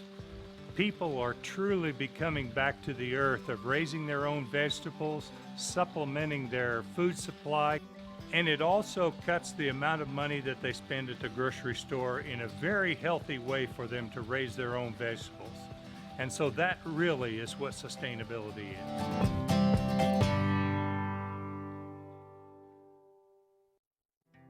At Kiowa County Pharmacy, you are more than a label on a bottle, more than a new prescription or a refill. Every patient is considered a friend. Hi, my name is Julie Keaton, and I'm your local pharmacist at Kiowa County Pharmacy. In a small community, it's easy to become friends with all of our patients. We take pride in providing the medication you need so you don't miss those moments you need to be healthy for. We offer free mail and home delivery right to your door, and our prices are competitive with all the name brand stores. We accept most Part D and commercial insurance plans and handle the hassle of transferring your prescriptions for you. Next day arrival of medicines not in stock will help keep you on schedule. So come by and say hi. We're located in the Kiowa County Memorial Hospital. Kiowa County Pharmacy. Your friend. Your pharmacy.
Digital applications classes.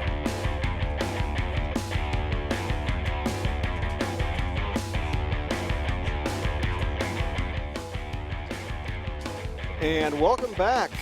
Kiowa County Mavericks in this homecoming game enter the second half, trailing the Minneola Wildcats 14-12. Really evenly matched game throughout the first half. Both teams had a couple big plays, a couple scoring drives, and kind of started out with Maverick momentum. Middle part of the first half was dominated by the Wildcats, but Mavericks finished strong and enter the second half only down by 2. Yeah, they're very evenly matched. They've both teams early really tried to establish a run up the middle. Didn't find much success. Both defensive lines have been doing a really good job stopping the interior running. Definitely so. Up the middle, Mavericks' big D-line plugging those holes, but the speed of Landon Walker, the quarterback, who has been really carrying the bulk of the load for the Wildcats, got them their 2 scores with a couple big runs. And a big catch. Big catch as well, although that drive with the big catch ended for no points. That's another trait of the first half. Both teams had some pretty good defensive stands deep in their own territory. Minneola stopped the Mavericks at the 2-inch line. It was second and goal. They stopped them from a couple times from just a couple inches out. So we'll see how the second half goes here as they start lining up to kick off. One thing to keep an eye on for the Mavericks is just how much their conditioning pays off and how much they're able to stay in this game. Again, last week, they came into the second half right in the game against the Hodgman County Longhorns, down only by 1 score. But fourth quarter, that game got out of hand. They ended up losing 50-14. So they will endeavor to keep it close and really, again, not just keep it close, but stay on the positive side of the scoring differential here tonight. And they will start the second half with the ball. Dylan Jacks is back deep to receive. Landon Walker will kick off. And here we go to start play in the second half. I didn't time that quite perfectly, did I? No. About 5 seconds off. So Jacks does receive that. He's got blockers in front. Try to find a lane. He'll find a little room. He's got is still on his feet. And he sheds the final tackler. And that is an outstanding way to start the second half for the Mavericks. Big play by Jacks. Good job, blockers. Way to go, Jacks. And really just a lot of credit to Jax there. A couple defenders did get a hand on him, but he broke all tackles. Shook the kind of a nice move to lose the final defender as we take a look at the replay here. And still on his feet there. There's the last defender with a shot. Didn't get him. So Jax with a 70-yard kickoff return for a touchdown, and the Mavericks retake the lead. Jack's going to keep it around the left side, and he is going to cut inside, untouched for 2 points.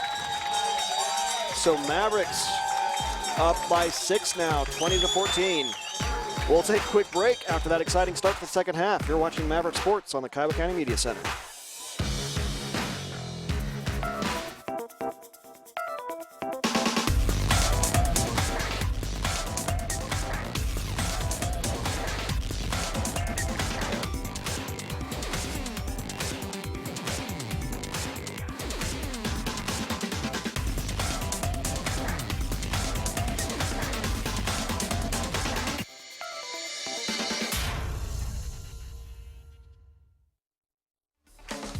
And welcome back. Mavericks start the second half off with a bang as Dylan Jax took a kickoff, or the opening kickoff, 70 yards for a touchdown, and Mavericks now lead 20-14.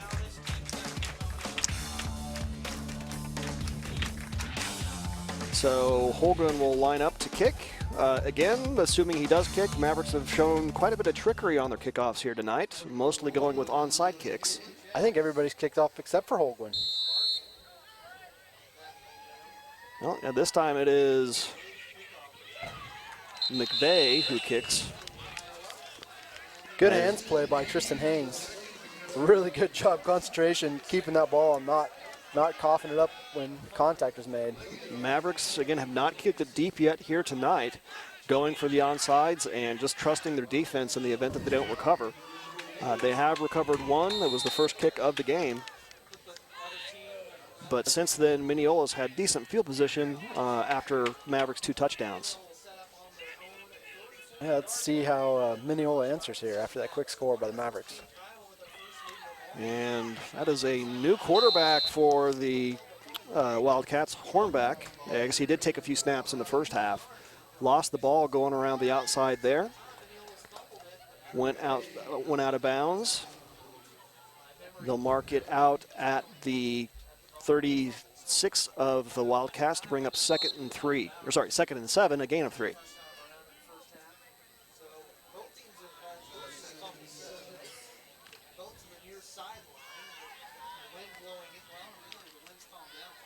So Walker back behind center for this play. He'll keep it running to his right. Gets past the first line of defenders and dives forward. Looks like it'll be just shy of a first down. Gain of about 5 on that carry. Actually a gain of 6. Brings up 3rd and 1.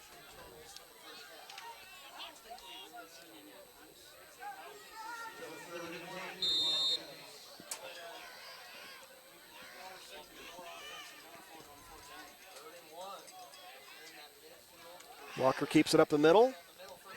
And not a lot of room, but it will be enough for a first down as he fights forward just inside the Maverick 35.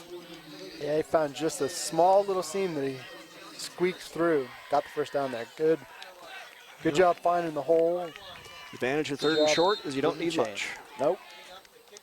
So 1st and 10 just inside the Maverick 35. Berger back behind center. And he'll pitch it back to Walker. And he'll dive forward for a gain of 3 yards.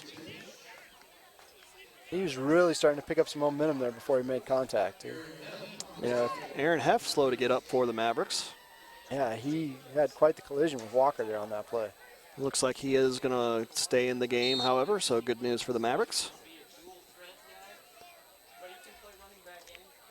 Berger back at, Hornback quarterbacking now for the Wildcats. He'll keep it to the right side. He has a gap. He'll be tackled by McVeigh after a gain of about 4. McVeigh did a really good job fighting off the wide receiver that was blocking him and making that play before before Hornback could really get some steam. Good job, good tackle. 3rd and 3 will be the down and yardage situation for the Wildcats as they continue to mix up looks. Walker back at quarterback, and he'll run up the middle, and he is tripped up, but not before he gets enough yardage for a first down. So nice sustained drive here for the Wildcats. No really big plays, but just gobbling up 3, 4, 7 yards at a time. Really keeping the Mavericks on their toes, showing a lot of different sets, showing a lot of different players in different positions.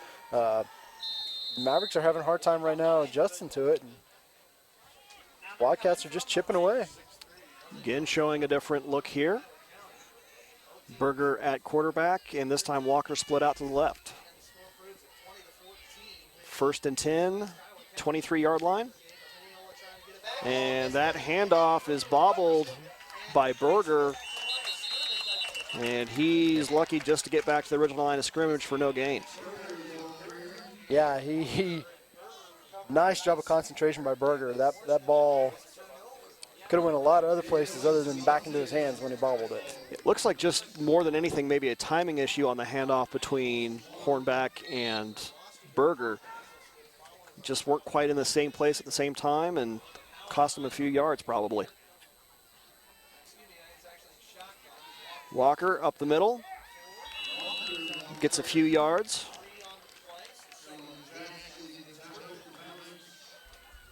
Mark him down just about the 20, gain of 3 yards, bring up 3rd and 7.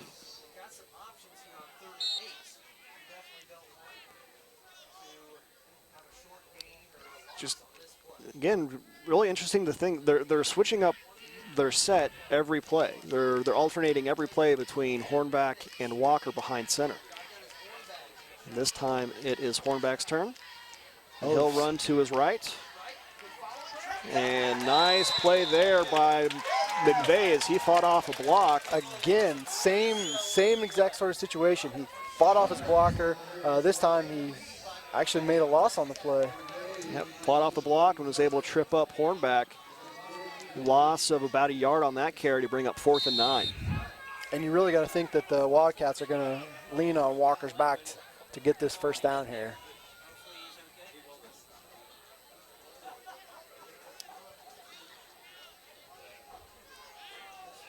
Walker lines up the shotgun, 2 backs to his right.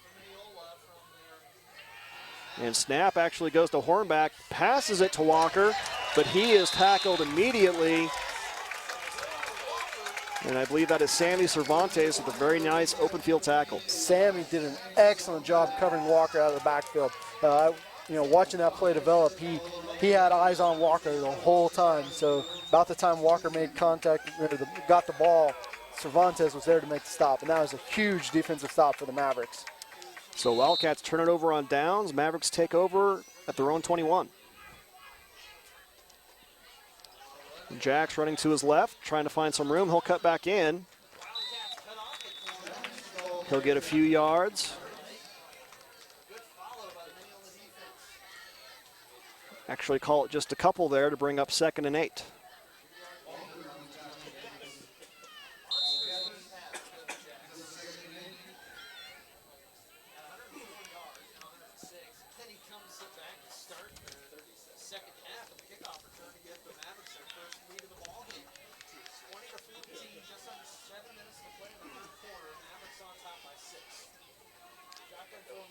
Jax alone in the backfield.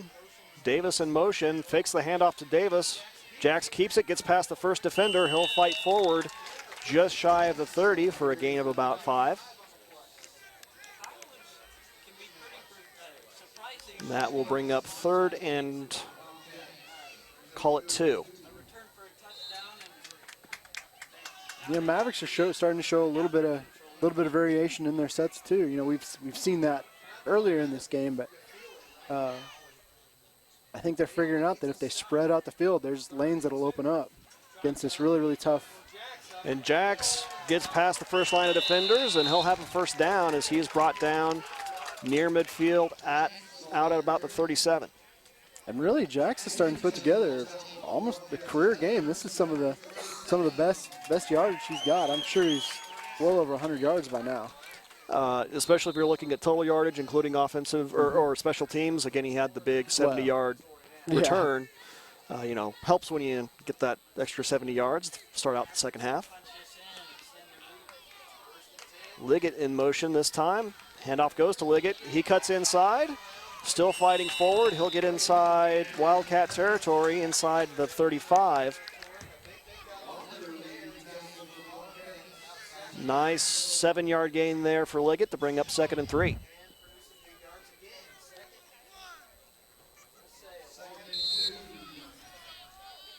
So Mavericks with some nice momentum here to start out the second half. Putting together a pretty decent drive.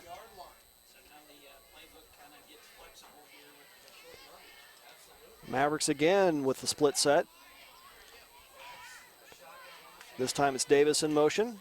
Fake the handoff to Davis. He's going to lead block for Jacks. Will cut inside. And he will be very close to a first down. Looks like he'll probably get it. Yeah, he got it by about 2 yards. Yeah, as they mark him down just outside the 30, which is a yard and a half more than he needed. Fresh chains for the Mavericks. Pretty good read there by Jacks. Realized that the outside wasn't there. Right. Well, as Davis went by, the guy that Jacks cut inside of, Davis missed. He just didn't pick him up at all. And I think he could have sprung him for a little bit more around the outside had he picked up that block. But as it was, good first down. Davis spins and misses a tackle. And what would have been a few-yard loss for the Mavericks ends up being a couple-yard gain. You know, I've been very impressed with Davis's balance tonight. He's, we saw earlier on that near touchdown score where he was pushed back but kept his feet under him. He's really got good sure feet. Yeah, just it's very hard to actually bring down. He just stays on his feet, good balance. Still, despite that good play by Davis, not the best result for the Mavericks as they only gained a yard. And that handoff goes to Cuevas, who's met at the line of scrimmage for no gain, and it'll be 3rd and long for the Mavericks.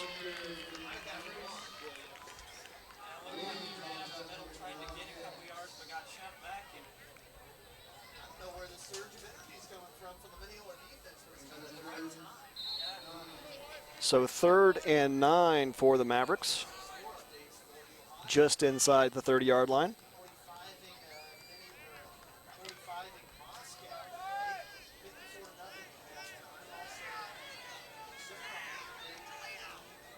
And a couple wingbacks here, no longer split formation for the Mavericks. Fake the handoff to Davis, and Jacks up the middle. And he'll fight forward inside the 25, still a few yards short of the first down. Yeah, but brings up a manageable 4th down conversion. 4th and 4. Yeah, long 3. Better than 4th and 9. Yeah. I'd say stick with Jacks. He's really been getting doing the positive yardage here. So big down here for both teams. Mavericks threatening to extend their lead, and Minneola looking for some momentum to tie this game or better as the handoff goes to Davis, and he'll get inside the 20, more than enough for a first down, and fresh chains again for the Mavericks. Big run for Davis. Good job. Got the corner, moved the chains. That's really good going from, 2nd and 8 to converting on 4th down. That's a nice little series there. It was actually 3rd and 8. So even more impressive as Jacks keeps it. He's got some room around the left. He'll bring it inside the 15 down to about the 12. Nice 8-yard gain there for Jacks. Mavericks are starting to find some rhythm again. Actually, they back up the spot by about a yard, mark them out at the 13, but still nice situation for the Mavericks. 2nd and 3 from the 13 of the opponent.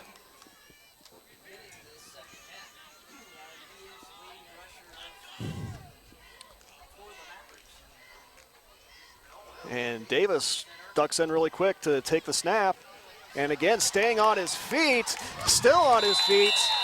That is some, like, as I was just saying, he's showing good balance, showing, wow, that was a heck of a run. Heck of a run. Ends up being a gain of about 5.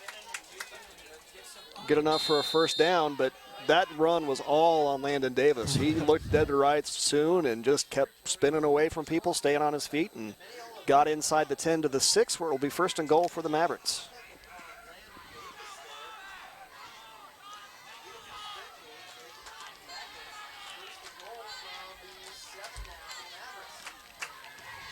And Jax cuts inside. He will be just shy of the end zone. They'll mark him down at the 1. Will be second and goal. So this is the exact same situation as that first drive of the game for the Mavericks. They had the ball inside the 10. They had second and goal from inside the 1. They weren't able to finish it off that time, and very much want to finish it off this time and don't want to risk giving some momentum back to the Wildcats.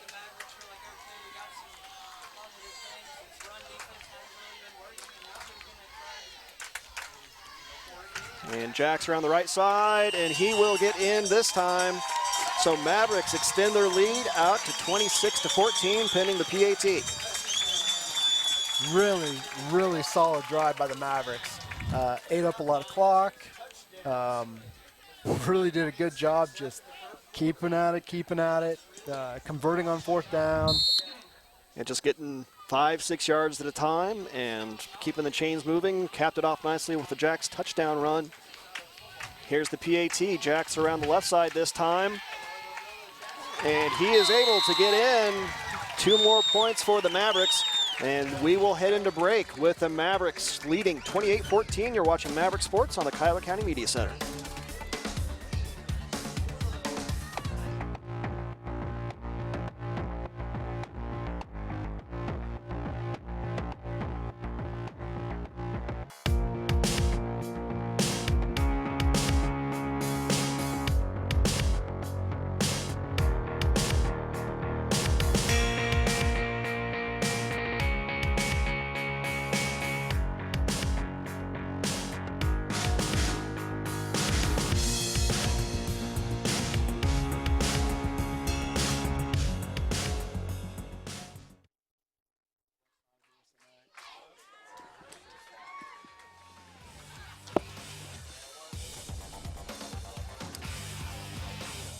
And welcome back. There is just under 50 seconds left to play here in this second quarter, and it's a second quarter that has been all Mavericks. Sorry, second half. Third quarter. Thank you for correcting me there, Travis. You're very welcome. Again, I'm having a bad night. Hey, I missed up on second and third down a little bit earlier, so I think I'm still beating you on goose for the night, but we still have a quarter left to play. But regardless, Mavericks started this third quarter with a kickoff return for a touchdown by Dylan Jax, and again, inside of 1 minute left to play, they capped off a nice, long, steady drive for 8 more points and now lead 28-14. And here we have the 3-card wanting game of who's going to kick the football for the Mavericks. And Holguin finally gets a shot. And Walker fields it. And he is hit hard just inside the 30. Gets back up, which is nice to see. So actually, all things considered, this is about the worst field position the Minneola's had. Yeah, after a kickoff at least. Kickoff. Right. As they'll start from their own 29. And Mavericks going to try to retain their momentum here on defense and come up with another stop.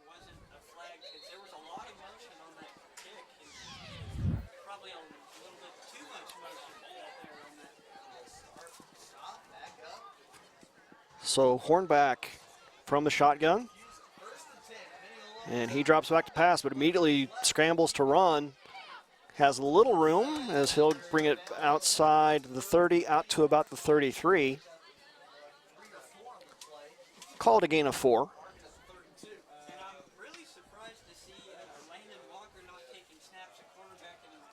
So 4-yard gain there for Hornback. And if last possession was any indication, should see Walker behind center for this play. But we'll see what they do. Hey, Walker behind center. What do you know? You should be a coach, Matt. Just simple pattern recognition. That's all that is. That's all football. As snap gets behind Walker, and he tries to come back up with it and run, and that was very dangerous. He's lucky the Mavericks did not recover. Very fortuitous, that play. Wow, big loss, though, for the Wildcats. We'll take a look at the replay here. Again, just never was able to handle that snap, and instead of falling on it right there, tries to come up with it, and he never did. And just he was lucky that ball went out of bounds before Maverick came down with it. You know, and Sammy Cervantes had a really good opportunity as it was going out of bounds to stop it, but just out of his fingertips as well.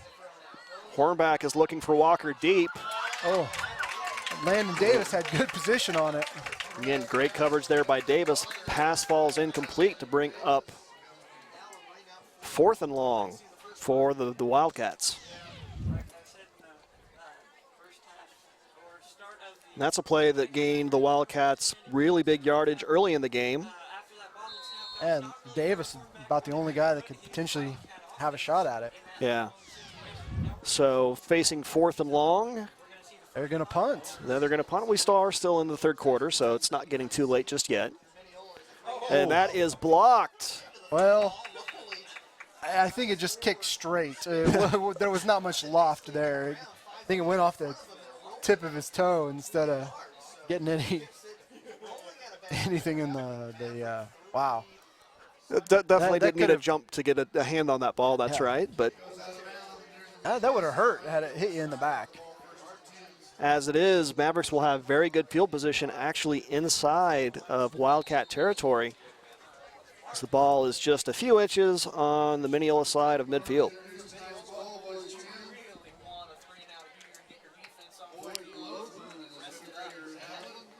And Mavericks are going to have to hurry up on this snap. As play clock is inside of 10 seconds, they may need to take a timeout here. Oh, they get it off. And they do get it off. Jacks will keep it up the middle. Not much room, gain of about a yard. So that is where we will end the third quarter. Mavericks with good field position and a nice 2-touchdown lead over the Minneola Wildcats. So hope you join us for this exciting final quarter of play between these two great teams. You're watching Maverick Sports on the Kiowa County Media Center. Every day, area producers rely on the employees and services at Tyree Ag. We understand that the timing of agricultural inputs is essential, and that's why we strive to provide timely and efficient services and proven reliable products you can count on. Tyree Ag offers quality aerial and ground application, precision ag services, fertilizer, seed, and a broad selection of crop protection and biostimulant products. Contact us today or visit us online. Tyree Ag, to make your job easier.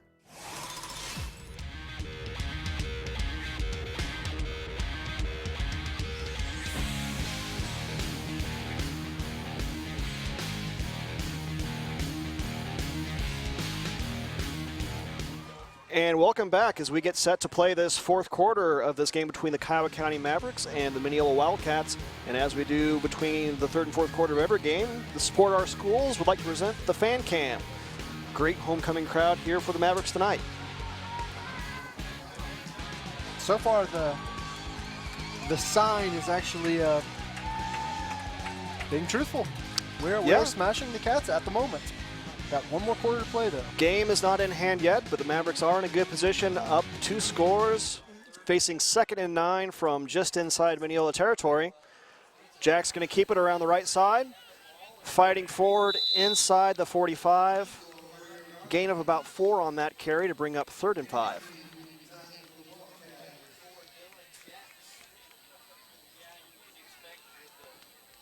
So Mavericks would very much like to just keep those chains moving and have a drive, very much like the drive they had last possession, where they, again, have a long, sustained drive, ate up some clock, and extended their lead, and that's exactly the result they're going for here now.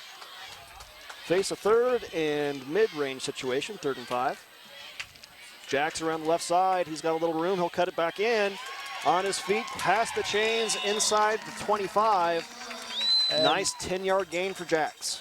Mavericks are definitely, discovering a weakness there on the left side with the Minneola Wildcats. Most of those sweeps have gone for an excess of 6 yards per carry. So I think they're starting to find the kink and exploiting it. Well, again, they came into this half trailing by 2, but the second half to date has been all Mavericks. More success there with the first down for Jacks. And on 1st and 10, handoff goes to Landon Davis. And that's about the quickest he's gone down tonight. Still a nice 4-yard gain. 2nd and 6 for the Mavericks. And more than anything, again, still a lot of time here left to play, but Mavericks keeping that clock moving. Again, running mostly between the tackles and not trying to crowd that sideline too much.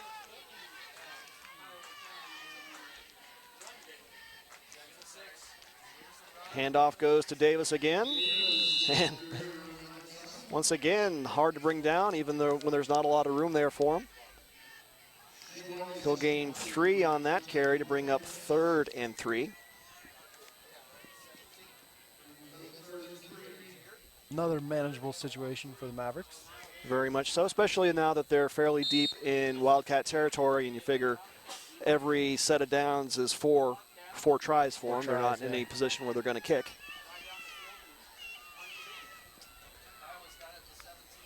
So 3rd and 3 for the Mavericks.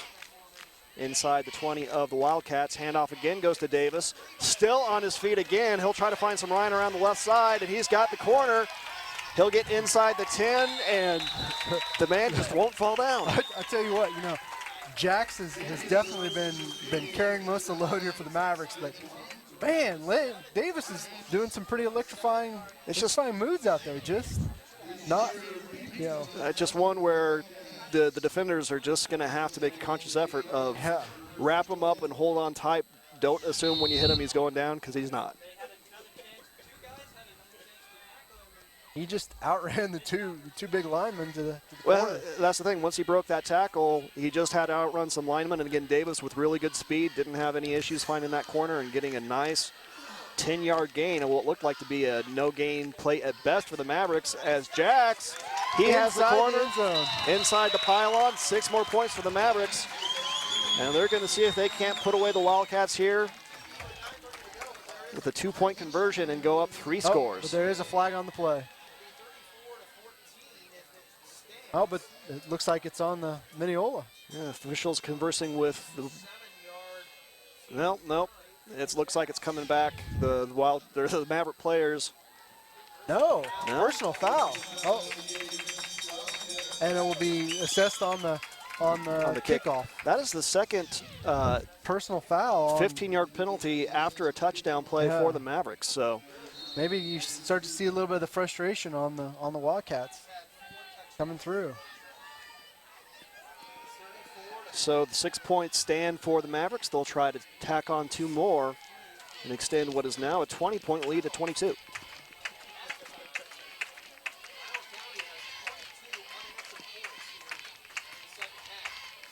And Jax trying to find the corner. He does. And again, after a kind of slow start to this game, Mavericks, really it's been all Mavericks second half. So join us for the final 9.5 minutes. Mavericks lead 36-14. You're watching Maverick Sports on the Kiowa County Media Center.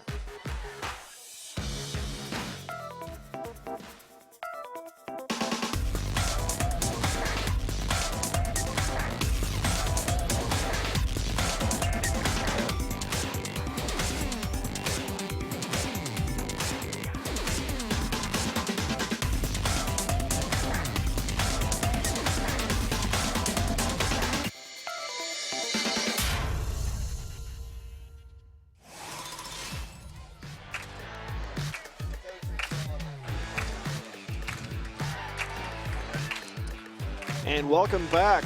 It has been an all Maverick second half. Started out well with a kickoff return for a touchdown, 2 more touchdown drives on top of that. And after entering in the second half with a 2-point deficit, Mavericks now lead 36-14. You really got to, give props to the Maverick coaches and Coach Young and these, the assistant coaches, they really did some good adjustments here in the second half. Found an exploitable weakness on the Wildcat side and winning the football game now. Yep. Mavericks will line up for a kick. Gonna assume it'll be onside. And low line drive kick. And that's going to end up going very well for the Mavericks. It's going to end up being down inside the 5. Who came up with it? Oh, Minneola recovered, but man, they are backed up against their own end zone. Definitely their worst field position of the night as they start from their own 3. Just a line drive kick there, which Minneola backs couldn't handle. Finally able to come down with it just before the Maverick defenders converged. So 1st and 10, and Walker wants a timeout as he wasn't happy with the formation. So we'll take a break here. You're watching Maverick Sports on the Kiowa County Media Center.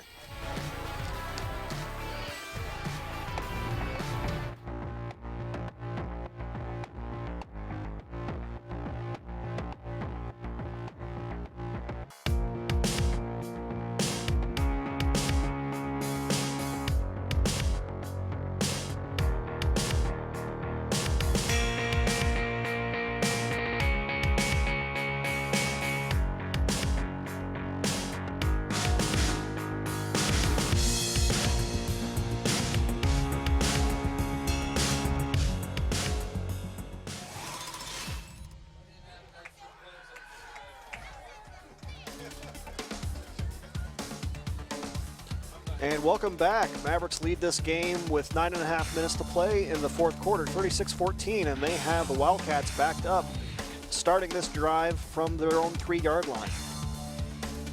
Walker takes a snap.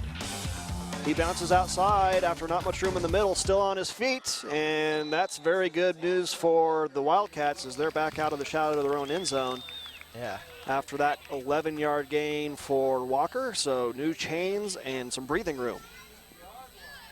I'm still amazed with Walker. He's very, very tough runner. Did a really good job getting the corner there and getting good yards after. Be interesting to see how much, what the play calling is for Minneola here as they're down 3 scores in the 4th quarter. Walker running up the middle here, fights forward and gets a few yards.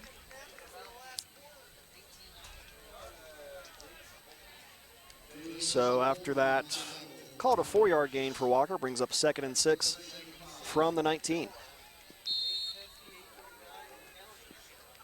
I am digging the new helmets. We're used to the white with the numbers. And yep, new uniforms for the Mavericks this season. Walker again. And shoestring tackle. Who was that over there? Landon Davis, looks like. Yeah, Davis just caught him by the shoestrings.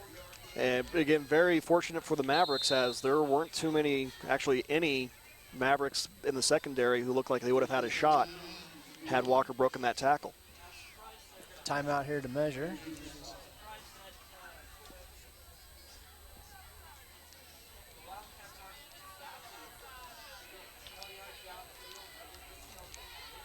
And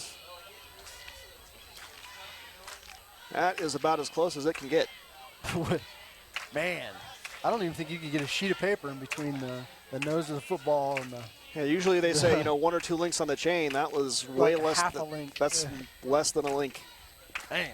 So 3rd and bare inches for the Wildcats.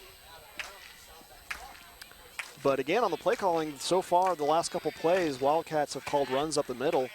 And the clock's been going against them. Again, there's still several minutes left to play, but they are down 3 scores, and the way the Mavericks have been able to move the ball downfield this second half. And burn the clock. Figure they have to start hurrying up here as Hornback takes that snap. And he is stopped near the first down, but it looks like he did get enough as he just got out to the 25. So gained about half a yard on that play. Good enough for a first down for the Wildcats. And unfortunately for the Mavericks, Aaron Heft having to come off the field, favoring Torres. Torres favoring his left leg. Looks like maybe a hamstring. It could be cramps.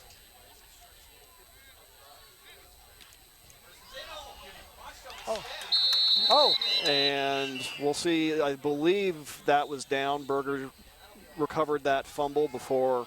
I don't know if his knee was down though. Let's see if we can see a replay of that. Yeah, it looked to me like his knee was down as he had the ball on the ground. So I guess if that's what the officials saw, that's what I saw from way back up here in the booth. Yeah, he was down there. Yeah. So still not a good result for the Wildcats as they face 2nd and 15. Walker again running up the middle. And again, not much room there. Although they may have a little more success now with one of the big guys for the Mavericks on the sideline currently in Eric Torres.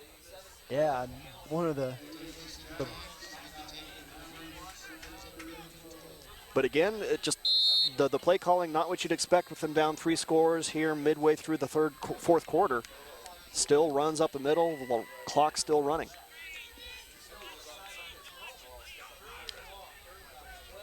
So 3rd and 12 for the Wildcats. And they're in the position now where they pretty much need to score with every possession. As Hornback takes a snap, he gets away from the first tackler, gets away from the second tackler. He's got room. He'll finally be brought down by Brett McVeigh, but not before he gets beyond midfield. That's the best run the Hornbacks had all night. That was really, really tough running, shugging off defenders. Good job. Move the chains, put it back in. Yep, so definitely the result which the Wildcats are looking for here. It's a nice 20-yard gain for Hornback. 1st and 10 from the 36 of the Mavericks. And this time it's Berger behind center. And he stays on his feet. He's going to have another first down. And here late in the game, the Wildcat running game finally coming to life. Yeah, they're really starting to put together a drive here. You know, they were backed up at their own 2-yard line to start this drive. And good news for the Mavericks, Torres back into play now. So yeah, he was getting a lot of fluids. I think he was cramping up there. Hornback takes a snap, and he is drawn down in the backfield. That's Cervantes for a tackle for a loss. Yeah, that's about exactly how Hornback's big run started. Cervantes had him dead to rights in the backfield, but he fought it off. This time, not so lucky. 3-yard loss that time. 2nd and 13. Inside of 6 minutes to play. Clock's still ticking.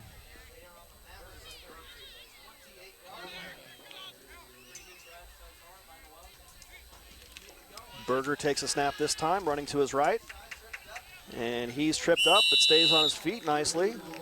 Turns what could have been just a 1 or 2 yard gain into about a 5-yard gain. Yeah, Berger's doing a really good job. And looks like he lost. Keeping his leg moving. Something Towel? from his uniform. Towel or brace or something came undone. So after that 5-yard gain brings up 3rd and 8. And Hornback behind center. And he is met by Blaine Liggett, and the whistle will be called there. Lack of forward progress. Nice result for the Maverick D. Gain of about 1, but more importantly, clock doesn't stop.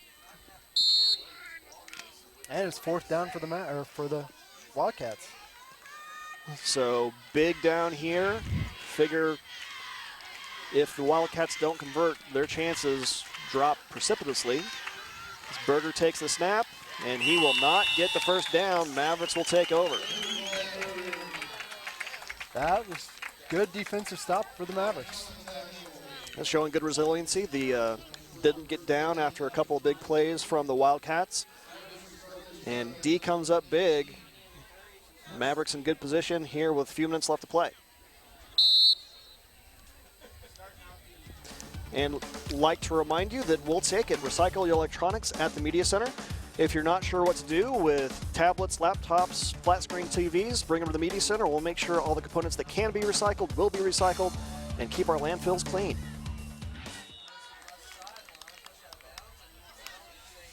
Mavericks run around the left side, gain 3, stay in bounds, clock keeps running. 2nd and 7 now.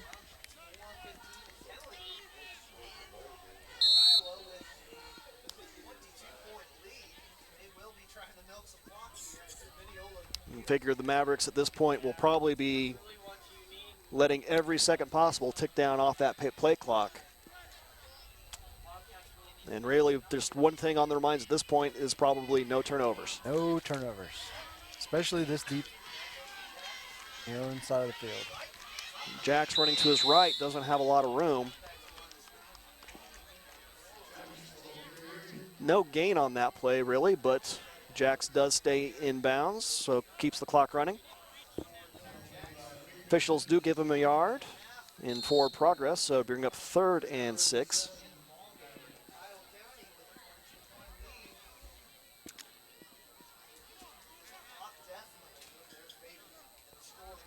One thing I'm thinking, has the Mavericks punted yet tonight? I'm not sure they have. They have not. They've went on it on their 4th down, just about every 4th down attempt that they had. It's probably premature for me to ask that, as they have not yet gotten the 4th down situation. And Henry Cuevas, big run, making me look foolish for even making that, putting that thought out there, as he has a big run and gets the Mavericks fresh chains. The only negative aspect of that is he got knocked out of bounds. Still, you take the at least 3 more extra attempts versus the stopping the clock once. And the big advantage in field position, too. That you're finding a dark cloud and a silver lining there, hey, I think. I am a stormy rain cloud. So Mavericks, 3 minutes thrown off the clock here, up 3 scores. 1st down near midfield. Handoff goes to Blaine Liggett. And not a lot of room for Liggett, as he'll get to midfield for a gain of about 1.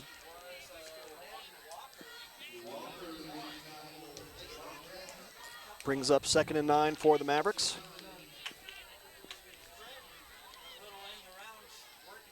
Clock's still working in the Mavericks' favor. Figure if they convert 1 more 1st down, that's going to be about all she wrote.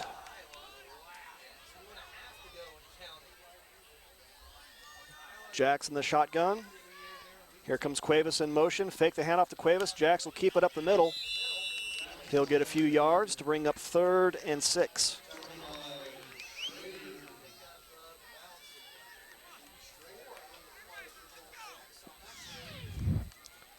See the advantage of that motion offense for the Mavericks is, you have that back in motion right as the snap is received by the quarterback. Receives a lot of attention from the defense and opens up a gap for Jax to keep it up the middle. This time it's Davis in motion, and he gets the handoff this time. He'll cut inside, makes a man miss, but finally is brought down at the 32-yard line, just about a yard shy of the 1st down. So it'd be interesting to see what the Mavericks elect to do here. Do you go for it, go for the jugular, or just pooch punt it and back them up as far as you can? All you have to do here is convert on this. You only need 2 yards. And again, there's 1:20 left, actually, and the clock continues to tick down. It'll be about a minute by the time they have to snap the ball. So. And they're up 3 scores. So really probably academic at this point. It would take a major breakdown of the Mavericks for them to lose control of this game. And Jax does keep it, and he will fight forward to the 30, which is enough for a 1st down. And that should do it. That should do it. Unfortunately for the Mavericks, they've got a player down.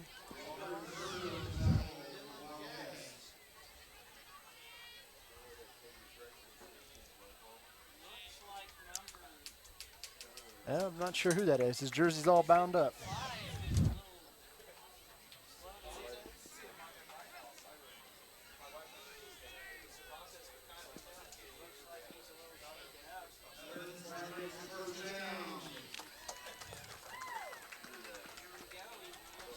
So Mavericks' first and 10 inside of a minute. Handoff is going to go to Liggett. And he picks his way through. One man to beat, and he will beat him.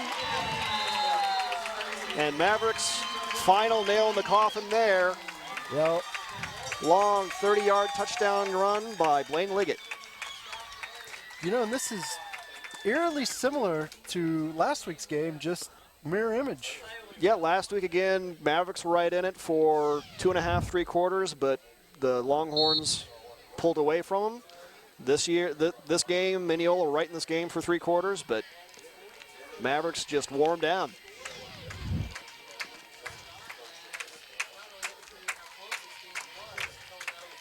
Jack's going to keep it. He breaks 2 tackles. What a run by Jax as Berger had him dead to rights in the backfield but couldn't finish him off. So we will head to break with the Mavericks enjoying a 44-14 lead. You're watching Maverick Sports on the Kiowa County Media Center.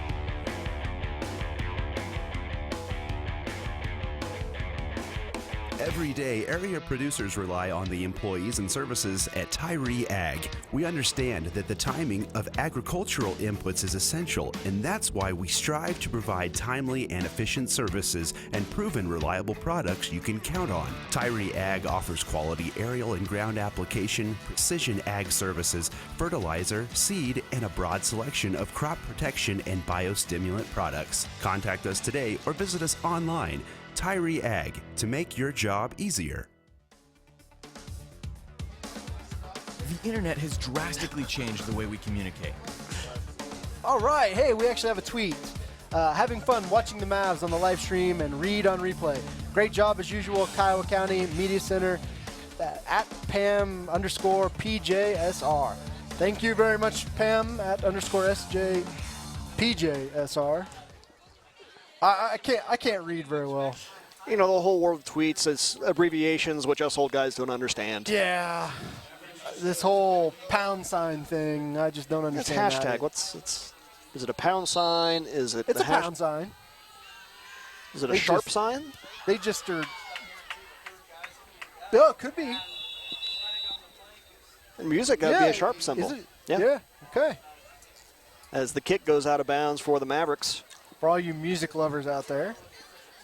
I was in band when I was a kid. I was a drummer. I didn't have sharps and flats. Oh, the thing is, I was a tuba player, so I wasn't, on the upper treble range usually. So more flats than sharps for me. The only thing I focused on was fortissimo. Loud and fast? Loud and fast. The only way to play drums. So Minneola from their own 25 here with 44 seconds to play, down by a score of 44-14. Again, second half all Mavericks. Came into the third quarter down 14-12, but looks like they're going to end the fourth quarter. I was going to say 44-14, but that is Hornback with a nice 10-plus yard run. Moves the chain, stops the clock. Yeah.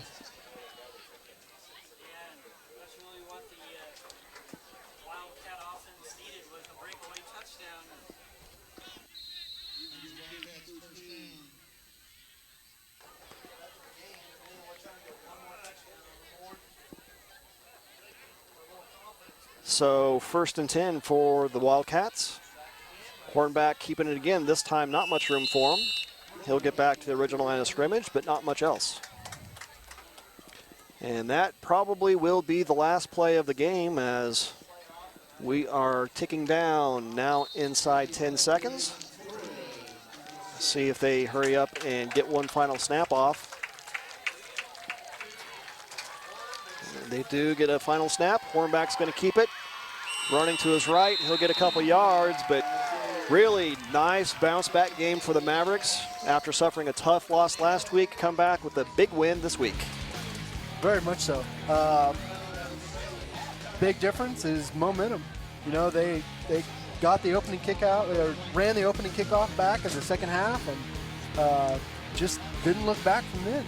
Yep. Yeah. Coaches made a good adjustment. Again, got a lot of credit to both Dylan Jacks and Landon Davis carrying a lot of the offensive load. And also just big salute to the big guys up front, Torres, Heft, and Holden, doing a good job containing the running game of the Wildcats and also establishing the running game of the Mavericks. Yeah, can't be happier than a homecoming win. So I'd like to remind you before we leave that if you'd like to watch the game again, find the archive of this game on our YouTube channel. Just search YouTube for Kiowa County Media. So that will be how we leave you tonight. Glad you joined us. We'll leave you tonight with highlights of tonight's game. You've been watching Maverick Sports on the Kiowa County Media Center.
This has been a presentation by the Kiowa County Media Center.